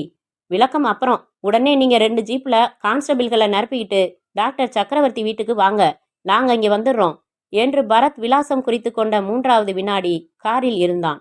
அவனோடு சுசீலா, ஜோதிராமன், மூர்த்தியும் ஏறிக்கொண்டார்கள். டாக்டர் சக்கரவர்த்தியின் வீட்டில் டாக்டர் இல்லை, கிளினிக் போயிருப்பதாக சொன்னார்கள். ஆனாலும் போலீஸ் படை அந்த வீட்டை முழுக்க சோதனை போட்டபோது ஒரு அறையில் மனோகர் உறங்கிக் கொண்டிருந்தான், மயக்க உறக்கத்தில். மற்றொரு அறையில் சிறுவன் திவாகர் கட்டி போடப்பட்டிருந்தான். 15வது நிமிடம் கிளினிக்கில் புகுந்து டாக்டர் சக்கரவர்த்தி போலீசாரால் சூழப்பட்டார். திணறினார், திகைத்தார், கைது செய்யப்பட்டார். தீவிர விசாரணைக்கு பிறகு தன் குற்றங்களை ஒப்புக்கொண்டார். அவரின் வாக்குமூலத்தில், எனக்கு ரம்மான்னு ஒரு பொண்ணு இருந்தா, மை ஒன்லி டாட்டர். அவ காலேஜில் படிச்சிட்டு இருந்தா. திடீர்னு தற்கொலை பண்ணிட்டு செத்து போனான் 4 வருஷம் முன்னாடி. அவ கர்ப்பமா இருந்தான்னு தெரிஞ்சுது. அவளோட தற்கொலை லெட்டர்ல, நான் காதலன் என்று நம்பி மோசம் போனேன், என்னை ஏமாற்றின அவரை நான் காட்டி கொடுக்க விரும்பவில்லைன்னு எழுதியிருந்தா. அதனால போலீஸ் எதுவும் செய்ய முடியல. நானும் என் தம்பியும் தீவிரமா அவன் யாருன்னு கண்டுபிடிக்க போராடினோம். ரமாவோட ஃப்ரெண்டு கிட்ட ஒரு போட்டோ கிடைச்சது. அதுல ரமாவோட இருந்தான் ஒருத்தன். அவன் தான் தன் காதலன்னு ஃப்ரெண்டு கிட்ட சொல்லியிருக்கா ரமா. அந்த காதலன் யாருன்னா நம்ம ஜோதிராமன். நானும் என் தம்பியும் ரொம்பவும் கொதிச்சு போனோம். ஜோதிராமன் வீட்டிலேயே மேனேஜர் வேலைக்கு சேர்ந்தான் என் தம்பி நவநீத கிருஷ்ணன். அவன் குடும்பத்தையே பழிவாங்க தீர்மானிச்சோம். அப்பதான் ஜோதிராமனோட மனைவி தேவியோட வாழ்க்கையில ஒரு பின்னணி காதல் இருக்கிறது தெரிய வந்தது. உடனே என் மூளை திட்டம் போட்டுது. பெங்களூர்ல அந்த வேணுகோபாலை பத்தி தகவல்கள் திரட்டினேன். அவன் ஃப்ரெண்ட்ஸ் பல பேரை தேடி பிடிச்சேன். அவன் ரேடியோ நாடகத்துக்கு குரல் கொடுத்த கேசட் எல்லாம் கூட நடிச்ச சில பேர்கிட்ட இருந்து கலெக்ட் பண்ணேன். அவனோட கையெழுத்தையும் சேகரிச்சேன். அதுக்கப்புறம் போன ஜென்ம நினைவு வந்து ஒரு சின்ன பையன் இந்த கொலைகளை எல்லாம் செய்கிற மாதிரி நானும் என் தம்பியும் திட்டம் போட்டோம். ஒரு நாள் ஸ்கூல்ல பார்த்த மனோகர் நான் எதிர்பார்த்த வயசுல இருந்தான். எனக்கு ஹிப்னாட்டிசம், மெஸ்மரிசம் எல்லாம் ரொம்ப நல்லா தெரியும். மனோகரை என் கிளினிக்கு வரவழைச்சு அவனோட பலவீனமான மனசை ஹிப்னாட்டிச தூக்கத்தில் ஆழ்த்தி மறுபடி அவன் வேணுகோபாலோட இந்த ஜென்ம பிறப்புன்னு சொல்லி சொல்லி பதிய வச்சேன். வேணுகோபால் சம்பந்தப்பட்ட தகவல்கள் எல்லாம் அவன் மூளையில ரெக்கார்ட் பண்ணினேன். தேவி குடும்பத்தை பழி வாங்கணும்னு ஒரு பழி வெறிய அந்த பிஞ்சு உள்ளத்துல என்னால சுலபமா செலுத்த முடிஞ்சுது. வேணுகோபால் குரல் மாதிரியே மாத்தி நான் தான் பேசினேன். அவன் எழுத்து மாதிரியே பழகி நான் தான் எழுதினேன். ஸ்கூல்ல சின்ன பையனை கிணத்துல தள்ளினது மனோகர் தான். பொன்னுசாமியை கொன்னது என் தம்பி நவநீத கிருஷ்ணன்.